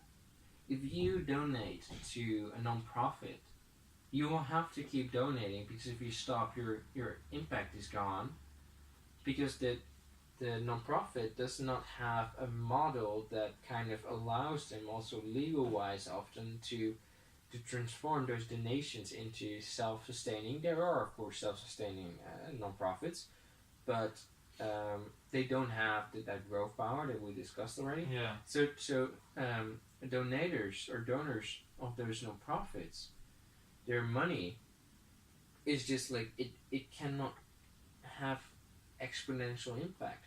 And if you would donate to this structure, to Unbind, you as a donor would actually have exponential impact through your donations, your kind of purpose investments, right? Because now your money becomes kind of a tool to create more money and more money and more money. So that's very interesting. So it's for donors is a very big advantage. So that might allow us to create the first financial injections for the first businesses, and then it's just like first human capital business, and just grow our network. And once our network is growing, it's almost nothing that can stop it, because we're not backed by banks. We don't take on loans. We which is inspired by Cuban enterprise, another successful model. We don't have shareholders that can push us around. So if a company does not, financially wise, it does not well, or it does not have the impact that we prognosed it to have, then we can simply liquidate that business and spread the remaining value over the network that we have. So there's almost nothing that can stop us once we grow. Yeah, once you grow, the thing is that I feel like there's a faster way of doing it. That's like because I feel like it's because I feel like if you focus on human capital businesses, like the one thing that I've noticed a lot is that human capital businesses don't make as much money anymore, because they, like, if you look at the top 100 company of rich people, it's Amazon, Google, Facebook, Windows, Apple, all those, like, all the CEOs of those companies, and they're all online, or they're investment banks, investment funds, But even social media is also a capital company. There's a lot of variation. And I feel like these type of companies. I feel like you really I think that focusing on these type of companies at the start should be, because those generate the most money. If you have a better idea than one of those companies, or something that isn't there yet, and you can develop that into you generate the most money throughout that, and then you can have like a jump start. Yeah, there are very, very many approaches for this. Like, what is your time frame? Like, what is your goal in time? Like, when do you want to be, like, what do you want to be in, like, 30 years or something, or 20 years? In 30 years, so I've always said, like, in 10 years, I want to have this movement, this business framework. I want to have it running and growing very fast, maybe like the first 8 companies even underneath it, and from there on it's just going to keep growing, and I hope in 30 years we will be as big as most of the whole oil sector combined. It's just here's the thing, it's not really a business. It's in a business framework, but it's an ideal. It's a belief in some sense even. We have an incredible crisis, and every time that crisis gets worse, and it does every day, it is food for our ideal and for our framework to grow. I mean, we are actually the only reason this is going to be very successful and work very well is because we are the first business people that say we are prepared to give up our own benefit, our own self-interest to serve the world. You know, every for-profit business is there to raise capital. You know, the American dream as an entrepreneur to make a lot of money, to create the highest probability of reaching that near future, to say it like that. But we're saying we do not care about that anymore because our future is being threatened, right? Mm-hmm. We if we focus on our self-enrichment and self-interest now, we're going to have probably we're not going to make that future, you know. So our highest priority should be securing our future, and therefore to do that we need to overcome our own self-interest, our own greed, and that is what we are doing as a business. We are going beyond what cooperative business models do. We are just kind of doing what everyone knows that has to be done, but no one dares to do it because they have to give up their own self-interest and their own greed, and that's very hard. But we do that, and we take all these people that in the non-profit sector, we try to take all those people, all those sustainable markets, all those sustainable sectors, we try to take those with us in this new business framework. Yeah. And you don't need something new. You don't need a new technology because the idea is already better. The idea is already better, and you're going to get a lot of market share, a lot of capital, a lot of influence through not having or using all of your profits to create the impact. It's almost like starting a political party in a business perspective, kind of. Yeah, I mean, it's kind of. I even said this, like, it's kind of creating a completely new and fresh nation. Yeah. That is focused on solving the world problems through very modern and next level business models. A collective, and through a collective, through a unity. For unity. And the whole economic model right now, it's all just individualism. You know, it's all just.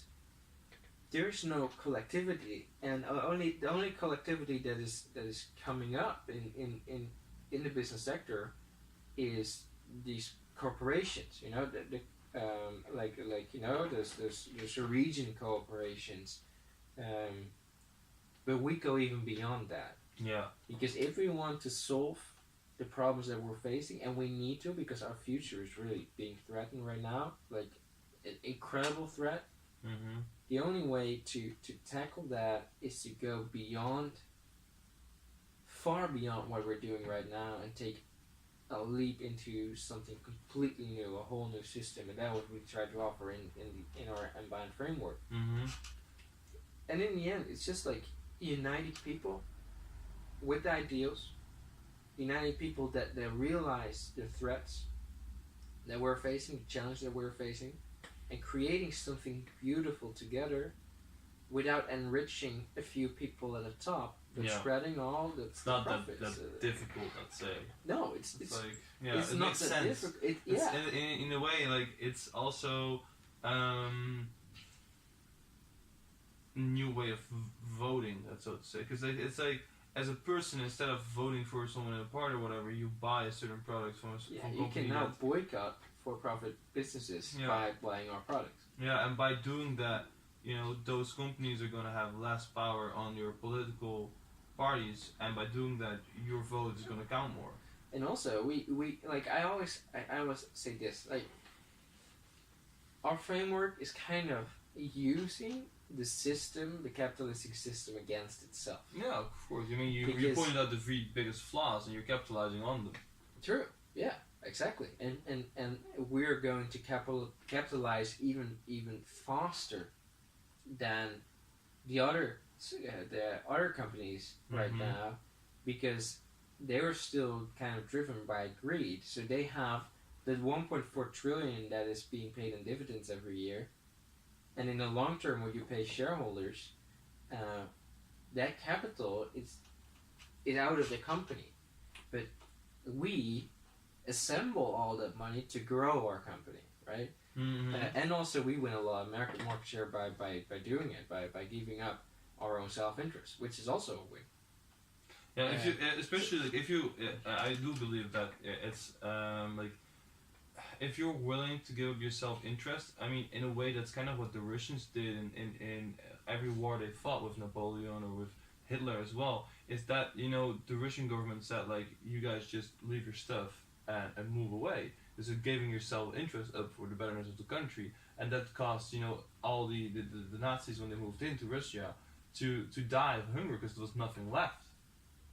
And that's giving up your self-interest. And if you're willing to do that, there's nobody that can win against you in a way, because it's like if someone else has interest and wants to do things and there is nothing to gain anymore or something, there's no fight. The only way to balance the scales when it comes to competitive advantages that Ambien has once it's growing is that if those other companies in the same sector or even in different sectors say, all right, we're also going to give up our self-interest. Yeah. Which is exactly what we need. Yeah, that's fine. If they do that. So we're fine. We want that, right? We don't care if we lose market share over it. We want those companies to give up their self-interest to serve the environment and the world and tackle the real problem. Yeah, the only thing is that I do believe is that those companies are also willing to lie about it. That's because what I mean is like what you see a lot these days.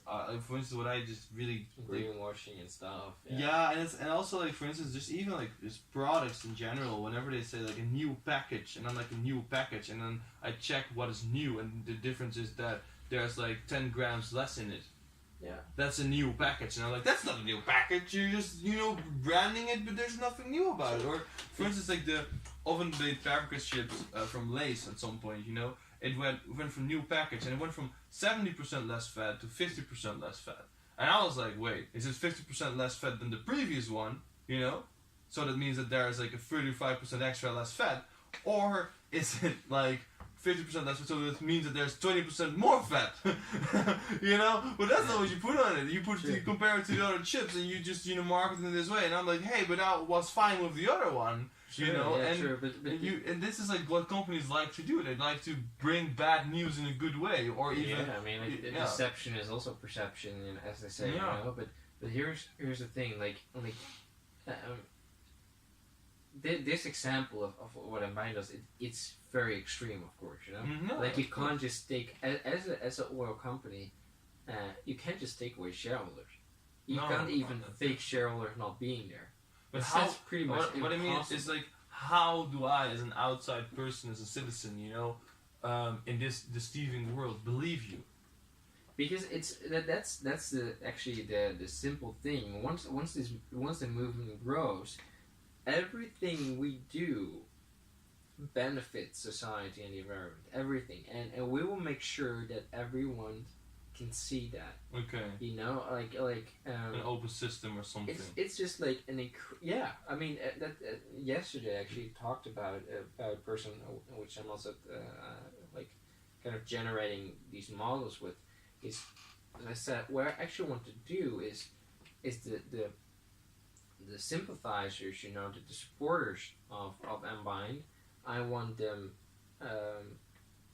Every half year, I want to organize those large congresses or whatever, where all these people can come and can help as some kind of a referendum thing, Yeah. Like they can also choose the direction of where we're going to go. What you could even do is like in an informal way, maybe, but still the idea is there. We try to take we're a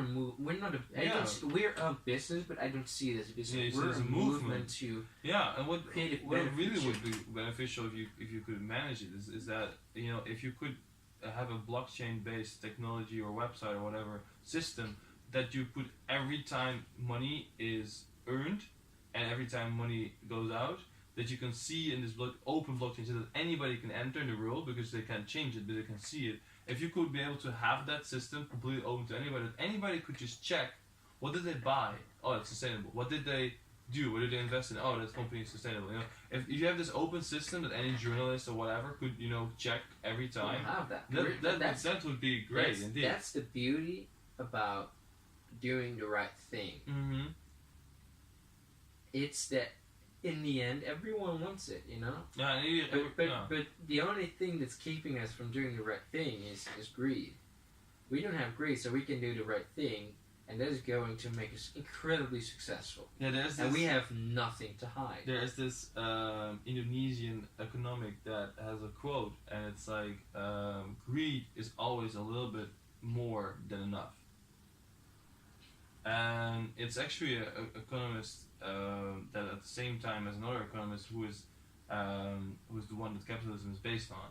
But this idea of greed is always a little bit more than enough. It's really the basic, what you see right now in capitalism. There's greed, and everybody wants always a little bit more than enough. Everyone's a little bit more than enough. And we don't. Yeah, that's a nice thing. That could be that could be your slogan. Everybody wants more than enough. We don't. You know, that's something like that. It's good. That's good. It sounds good. Yeah. So, wow, that's really nice, man. And so this is like the main thing you're doing right now with your thesis, right? Yeah. So what are you researching right now? So what I'm researching right now, I mean, it's kind of a mix between like market and feasibility research. Mm-hmm. But you know, the only reason that I've chosen to do that is because you know, you have to do the thesis to get rid of, you know, to finish your to graduate. To graduate, yeah, that's definitely true. So I thought, you know what? I mean, I'm just going to do that. Yeah. See where it goes. But the thing is this: it's just the main question right now, and not just for my thesis, is how to grow the communities. You know, how to grow the movement. Mm-hmm. Because in the end, you just do it together. You know, that's the whole thing about the movement. So we need to grow our communities, and we need to find strategic ways of doing that. And that's really kind of the main thing. Main basic. Right now, the first step. Yeah. So yeah, and also maybe to come back to capitalism. In Enbind, we don't use the definition. We don't use the word capitalism. We use developism. Mm-hmm. You know, because we are not driven by capital maximization. We're driven by development. We're driven by problem solving. So as we say, like you know, the time, and I believe that in all my heart, the time for capitalism is over, you know, and the time for development, the time for developism is right now. And what is the difference in your eyes between a socialistic view or a development view? So you know, socialism. To be very honest, I do not know too much about socialism. That might sound strange, though. Actually, because I'm not that great with like I know what communism is. I know what capitalism is. Yeah. But even when it comes to liberalism, I know it's freedom, and socialism is social. You know, like having those networks that people can fall back on, and healthcare, whatever. The problem is with socialism is, I think, probably, correct me if I'm wrong, it's still that it's connected with capitalism, first off. So you have a lot of these pharmaceutical business, for example, in the healthcare sector that we see here in the Netherlands. 12% of the world population has diabetes or something. Not sure, could be the wrong number, sorry for that, but a lot of people have diabetes. That's true. And a lot of people get sick, get cancer, get a lot of other different... I mean, cancer, you can, you know, cancer is a disease of getting older. You can't... That's totally not true.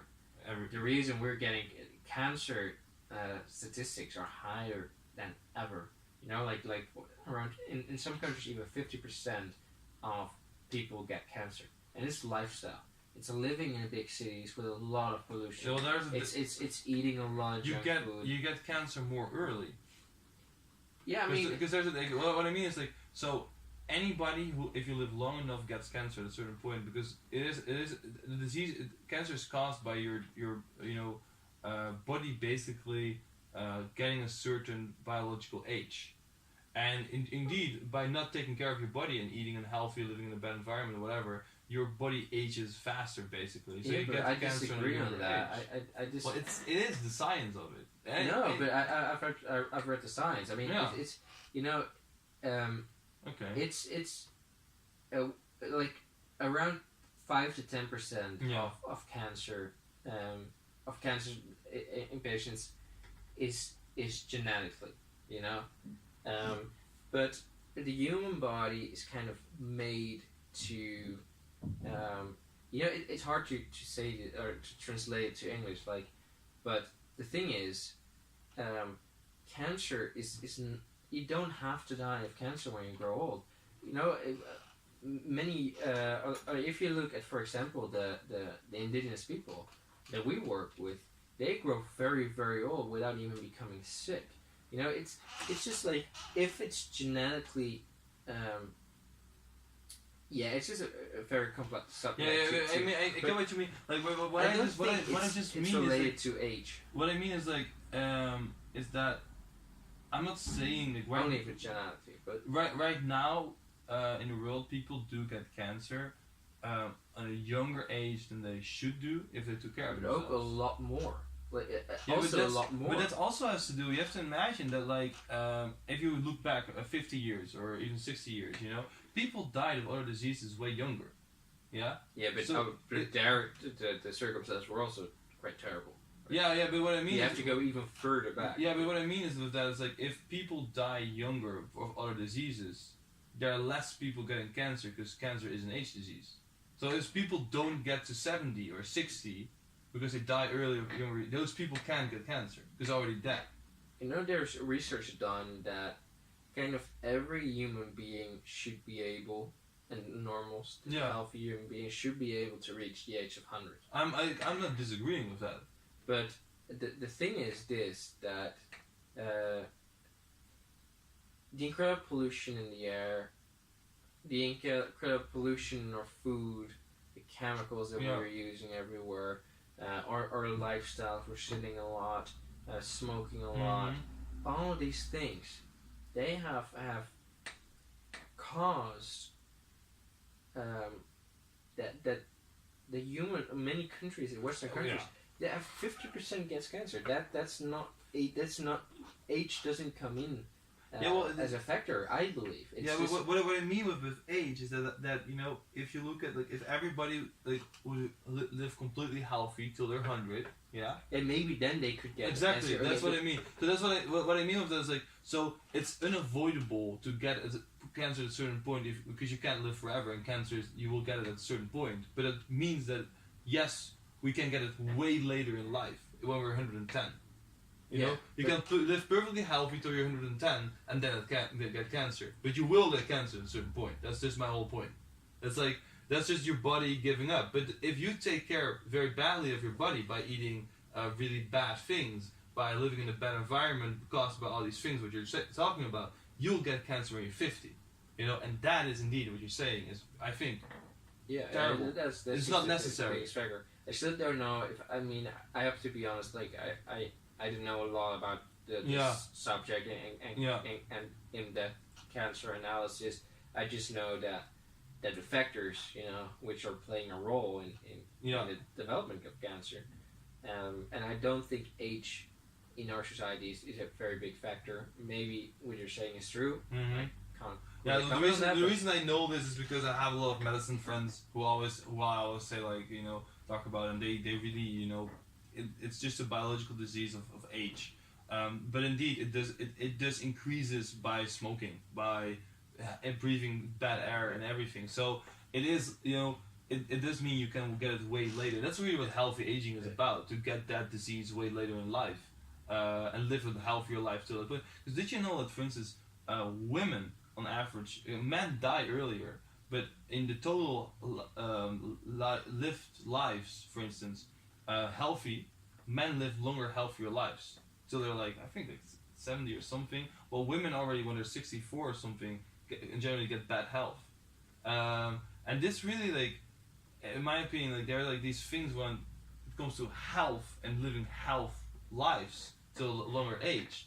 That's really important. That is really where you're indeed, like, it's true that businesses are not helping that, and even, you know, socialism in a way, you know, they want people to be sick sometimes, maybe, or that's like conspiracy. Sure they want that. Yeah, because it's not even a conspiracy. It's their business model. It's a business model, and I agree. So, I mean, and what's like, the other day, you know, I remember reading or something about depression, that, you know, if you give, in America, for instance, they're having, I think, advertising or something, or for like what did they give you? I should know this.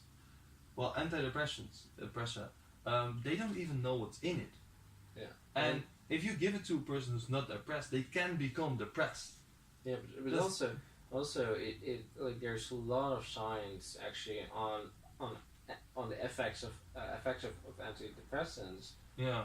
On depressive persons. Yeah. You know, like it's shown that suicide rates increase significantly once people start taking antidepressants. That's fucking weird, right? And also the antipsychotics, it's just like, you know, it's very hard to treat mental dysfunctions or disorders. Mm-hmm. You can't just do that. If you just try to control hormones, it's just like kind of, you know, it's just asking for problems, I think. Yeah, it's like one of my friends once said that, for instance, you know, that the same thing could be whenever it comes to transgender people. That their hormones, you know, for instance, in men, the testosterone level will be so low that they feel like a woman. And he says that, you know, if you would just give them steroids, it might boost up, you know, their hormones, and actually they would actually feel like a man again. And I mean, that's kind of a weird way of looking at it, in a way of like, it's not necessarily a mental illness or a mental disorder, it's a physical thing in your body that there's something unregulated, and that could be. I'm not saying it is. I'm not a doctor, but you know, it could be. That's an interesting topic. Like normally, I don't really occupy myself with those types of topics, but I'm very controversial. So I'm extremely left. Okay. So I'm going to get a lot of haters for saying this, but I actually kind of believe that you know. How do you say it? Like not like the transgender, you know, like born as a guy, but just like feel like a woman. I think it is in some sense a mental disorder, mm-hmm. and I don't mean that in a harming you know way. It's just exactly what you're saying. You know, just your hormones something might be, you know, out of balance there. Yeah. And you can't do anything about that, maybe. Well, I mean, we're talking about steroids. Yeah. Who knows? But the thing is, something might be out of balance, and well, I mean, there is nothing wrong with that. Yeah. But it would still it would still kind of fall under the mental disorder kind of, you know, category because could be, you know, it's kind of, you know, your hormones decide a lot about your behavior. Definitely. And it's just, let's just say that there's nothing wrong with it, but I kind of do believe that it fits in that category, and mm-hmm. I don't mean that in any wrong way. I still respect the choices that they make, and I'm glad that they make the choice, you know, because in the end it's about them feeling better. Yeah, but the weird thing about it, if you look at the research that's done, to me is always a wonder, not a wonder, but it's like, it's weird. It's just really weird. Is that so? The transgenders who changed their gender, is it their gender? Yeah, their gender. They tend to, the suicide rate in these people don't change. Like the people who do change and the people who don't change, are the suicide rates are similar. And that's to me that's just weird. So it doesn't it doesn't necessarily shows, but it kind of shows that it doesn't matter the change. It's really just something inside their body that is maybe indeed like out of proportion or out of balance. It's just out of balance. That's out of balance. You make more. I mean, but I don't know too much about stuff like this. It's like enough as well to. I mean, there's probably research, scientific research about it. Yeah. But for me, it's just like a man is a man and a woman is a woman. Mm-hmm. And I'm not that fond of the whole gender neutrality discussion. Oh, yeah. But here's the thing though. Like, for me, it's all about culture. If I visit someone in China and a person wants me to do, there it's common to maybe I don't know like bow whatever. Yeah. There are a lot of things, but you adapt to that person. I adapt to that person. Yeah. If someone who's gender neutral, in that culture, I will adapt to that person, and just out of respect. But but the whole discussion right now is just like kind of forcing a culture on everyone. And I think that is wrong. I think we should respect each other in a way. If they want to be called in some way, or in a general and they ask you to do that, then I respect that and I will do that. No question asked. But now we're just completely forcing everything on everyone, and it's not a cultural discussion anymore. It's not even a gender neutral discussion anymore. I feel it's kind of it's almost becoming laws and stuff like that, or it's a political discussion. True. It's almost like kind of I don't know. It feels like that it's kind of a fight for powers and recognition. I feel, and maybe that is justified by a lot of the arrogant people out there that are very that are not able to adapt. Yeah, but that are irrespectful. What I do think is an example of is that like you are now even like you try to like be very cautious about what you're saying and stuff like that. What I really notice is that it's almost a discussion or like a thing that shows how almost political correct we've become. Like you can't say anything out of order. Somebody is going to be like, hey, you can't say that, and that's really something to me like why? Like I mean, it's fine to have an opinion that's wrong as long as somebody's normal. Like if you just talk normally about it and somebody's like, hey, I don't think that's true because the data shows or this and this and this. It's just so much social pressure. Yeah, it's like, and then I will be, it's fine. But sometimes I say something and somebody's like, hey, you can't say it. And I'm like, oh, why not? Is there somebody harmed here by it, or is anything like? I'm just trying to be me and to be honest about my thoughts, and there's nothing wrong about that. Like even if I'm wrong, even if I hurt somebody with my thoughts, like I'm sorry, but I'm not saying I'm right. I'm just like, and the only way to see if you're right or wrong, you gotta show your opinions, and you gotta say what you're thinking. If you never say, I mean, you're with your whole idealistic view. You're telling people that. If people would be like, oh, you can't say that, that's like, but you gotta learn at some point somewhere, right? I mean, even when it comes to like this opinions about transgender, people don't tend to want to talk about it, even in public, because like you say something wrong, someone else is gonna be mad at you, you're gonna have this fight, that's like.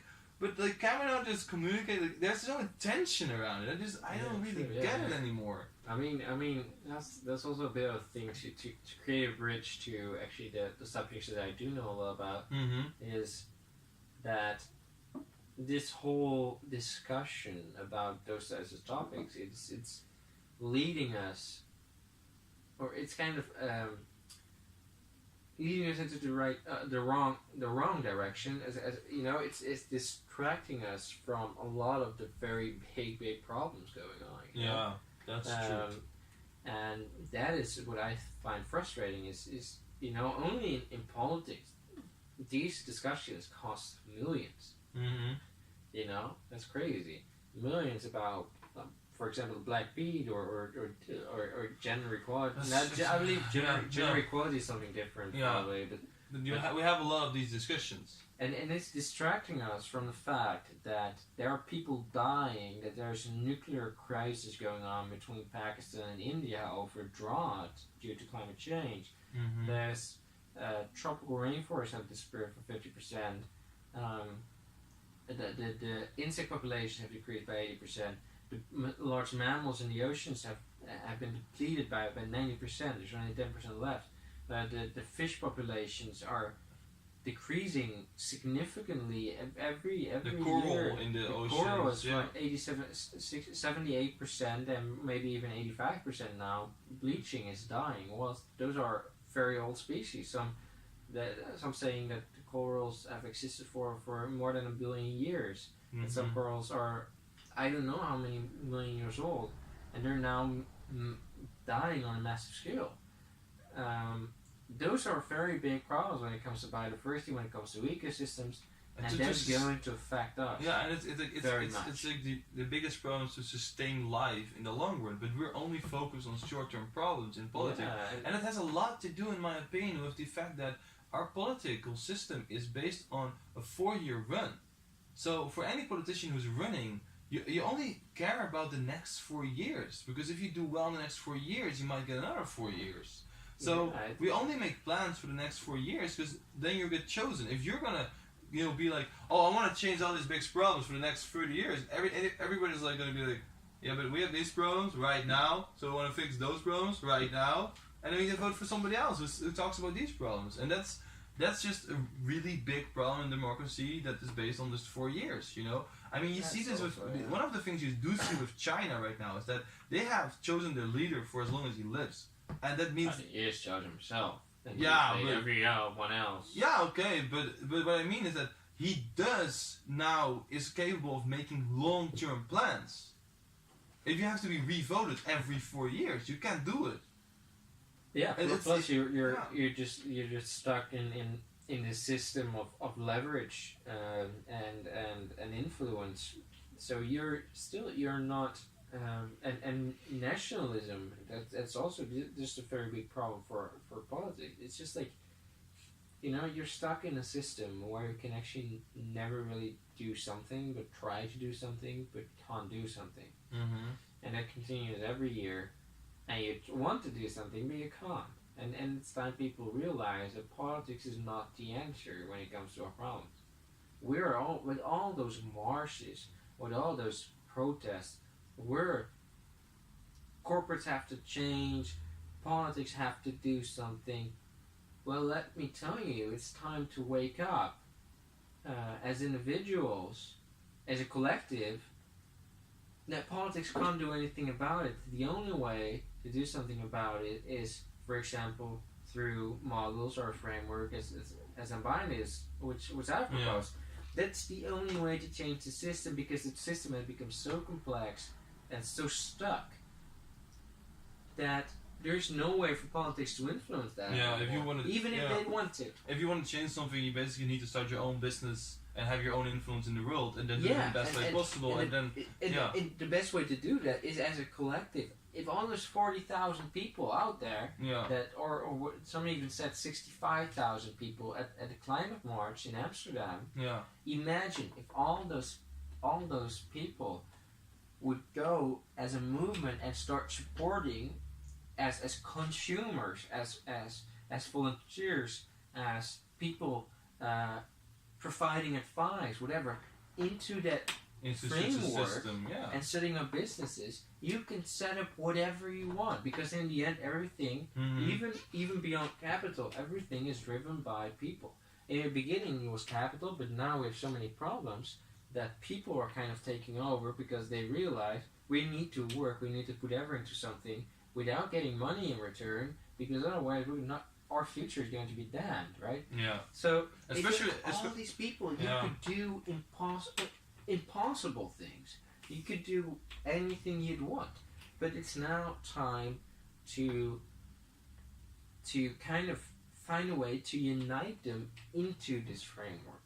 And we've seen that they can be united. They were with 40,000 to 60,000 people together for the same ideals. And now it's time to translate it, transform that into this thing, this framework. Yeah, this framework. And then we will be able to do anything. We will be able to change the system. We will be able to boycott the large corporates that are misusing the system. We will be able to change the world in an incredible way. That's I sincerely believe this is the only way to. Yeah, or I agree. I feel like your idea is really great. I just think that, even as young people right now, it could probably improve even, but an ideal like that should happen. I definitely agree with that, because I do think that, the other ways till this point haven't worked yet, and in other countries as well, you see that in other countries like, Norway or Germany, they try to be really sustainable, but the problem is that politics can't cross borders, and so you can choose the right party that changes things in your country, and your country is doing great, but it's a world problem. It's not a nationalistic problem. So you need an organization, a community, or something that go cross borders and can go throughout the world. That's the beauty about business. Yeah, that's the beauty about business. So that's what I like about your idea, that you can go from, you can have, on one point you have money, you can go from country to country to country, start it everywhere, and then just, solve every problem everywhere, instead of just. And you're basically a political system, or not even political, but you're in a way you change the rules, you know. Yeah, and that's what I said. It's kind of creating a new nation. Yeah.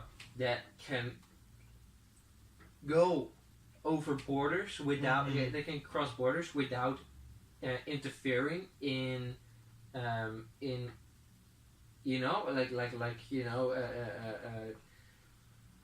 we may be interfering in some way, but we don't need politics. We don't need other corporates. We just need the people. That's the only thing. We need the people to help set up the business network, and we need the people to buy the products and grow the network. And eventually we can start influencing politics if we want. We can start influencing other corporates. We can take over other corporates. But in the beginning, we don't need that. You can create a nation that can cross borders without causing troubles, and that's the beautiful thing. You have now the Green New Deal, which is a big thing in America from the Democratic side, but it's going to cost a lot of money. Yeah, an incredible amount of money, and it's not, even if it will work, it would still not solve the biggest flaws that we have in our economic system. And with this, it's not going to cost any money. We make our own money. Yeah, but it's gonna take a longer time. I think that's. No, I think it's going to be once you have the first 5 businesses, it's going to be very, very fast, because then you can literally prove yourself to the audience, and it will go viral because it's so new, it's so controversial, it's so innovative that in a short time you will grow so fast, faster than anyone could ever see a business grow. Because and that's the beautiful thing, it's not a business anymore, it's an ideal. It's an ideal. We're really achieving an ideal here, and so I think it's even going to be a lot faster than the Green New Deal, because that's going to cause a lot of friction, and you're going to be very dependent on a lot of businesses, a lot of politicians, whatever, and maybe even other countries. Here, we're not dependent on anything. Well, it depends. If you want to Only grow, on people. but at a certain point, if you want to grow and start new businesses, you need, for instance, materials, and you can only buy materials from sustainable companies because you want to be sustainable, right? So we can create those companies ourselves if we once we have the first businesses. exactly, but Vertical integration. The issue is that you need materials, you need things, and you having enough capital to create all of that. Not in one day. Yeah, exactly. But what I mean is, like, for instance, if you start a company, you're not gonna have sustainable tables at the start. Maybe. Sorry. Yeah. Okay, for instance, if you have you get a building for the first company, and are you gonna have sustainable tables? Because that costs more money than normal tables. Yeah. Of course. You have to find some in the beginning. You need the balance. You need to always have that balance. Yeah, only in the beginning. And you're always like on a certain point, like if you wanna how do you call it? Transport things. Yeah, you have to look for transport companies who are. You're gonna need other companies to next to your company, not as a in the beginning, owner. You do need that. Yeah, you do need but that. I don't think that's a problem. I don't think it's the problem necessarily, but you could even use it again as an advantage. You could use it as a brand mark of being able to say, if people work together with you, they get like a brand or something of being like, this company works together with the movement or something like that, because then you use it again as your strength instead of your weakness. Yeah, true. And in the end, it's actually very simple. The model is very much based on vertical integration, literally trying to interfere with every sector out there, educational sector, transport sector, technological sector, real estate, organic food, whatever. All these sectors we want to start businesses in, and all these businesses are going to help each other. The transport sector will help, which is going to run on electrical vehicles in time, whatever. Maybe even water vapor, the right water. Oh, jeez, I know what you mean. Water stuff. It's in Dutch. Yeah, so I'm not sure. God, I do not know what the name because is. I heard water vapor is a very strong greenhouse gas, but I'm not sure if water vapor and water stuff are the same thing. I don't know. Yeah. Anyway, it's would make sense if it's the same thing, honestly. So you know what I mean, right? Yeah, I know what you mean. So the thing is just like we want to just grow all these sectors, all business in these different sectors, and they're going to work together with each other so that we can become, as a whole, as a collective, as a business, as an organization, sustainable in everything. But in the beginning, you have to, of course, find compromise. And I don't think that is the biggest problem. It's just like, I believe that you just always have to keep the greater good, to keep the bigger picture in mind, and start taking step by step. Because if you're going to hold yourself back, and not everyone realizes this, but if you're going to let yourself hold back by some decisions, like flying, for example, or collaborating with unsustainable food industry, like meat. I mean, I'm not in favor of that, but if it can help us to kind of replace that, if we need to collaborate to start replacing that industry, then I'm all for it. Yeah. So then I'm willing to make that sacrifice, because I know that if I don't, that industry is going to keep thriving, right? So if I need to collaborate with it to become more successful in this, then we can start replacing that. You're okay with that? I am willing to take that sacrifice. Yeah.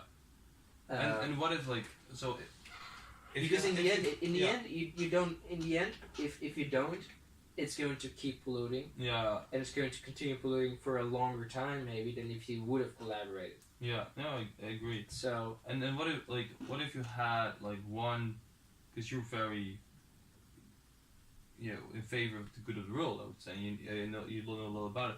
What if you had to give me one tip, or anybody who's watching right now, as like a last closing note? What would you give them? What I would give them. What advice would you give people? So, I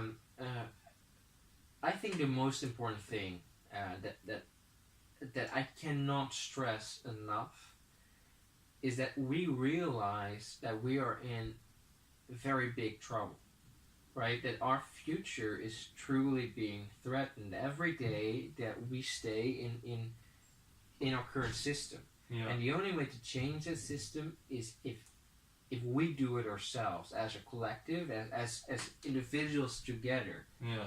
We should not depend on politics, let ourselves depend on politics or corporates, and we have to start taking matters into our own hands.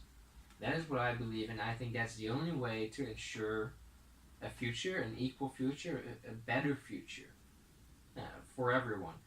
And also, one last thing is, what I've seen is that not many people actually realize how big the problems are that we're facing. It comes also because a lot of awareness that's being created, a lot of talks about the problems that we're facing is from a positive psychological perspective, which I'm in favor for, but here's the thing. I've never met anyone, I've never seen any presentation that has managed to not nuance the problematics that we have in the world. Yeah, so that yes, it's from maybe it's from positive psychology, but here's the big problem: the fact is that we actually do not realize how big the problems are because we're focusing a lot on the positive sides. We're making a lot of progress. We have problems, but we are making a lot of progress. Yeah, it's like how are you going to realize? It's like we're all smoking cigarettes and we're saying, yeah, but it tastes nice. It's maybe, we're being positive about a really huge negative thing. Yeah, maybe in some way, but you know, if all these people are saying, you know, there are all these problems, you know, and this and that, but there are also good things. We're doing this and we're doing that. Then people might not feel the emergency of how big the problem actually is. Yeah. And I have seen that over and over and over again. So I to finalize, it's really time that we start taking matters into our own hands. Yeah, and every single person who can help should help. Should help together. Not competition. Not different types of organizations competing with each other.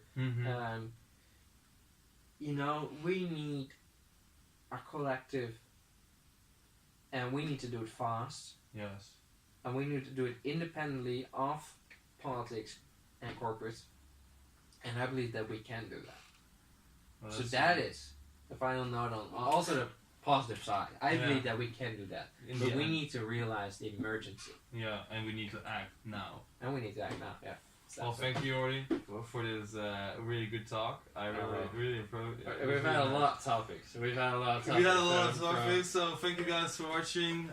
Subscribe next week. I think Sander will be here, a friend of mine who will start helping with the podcast. And thank you for watching.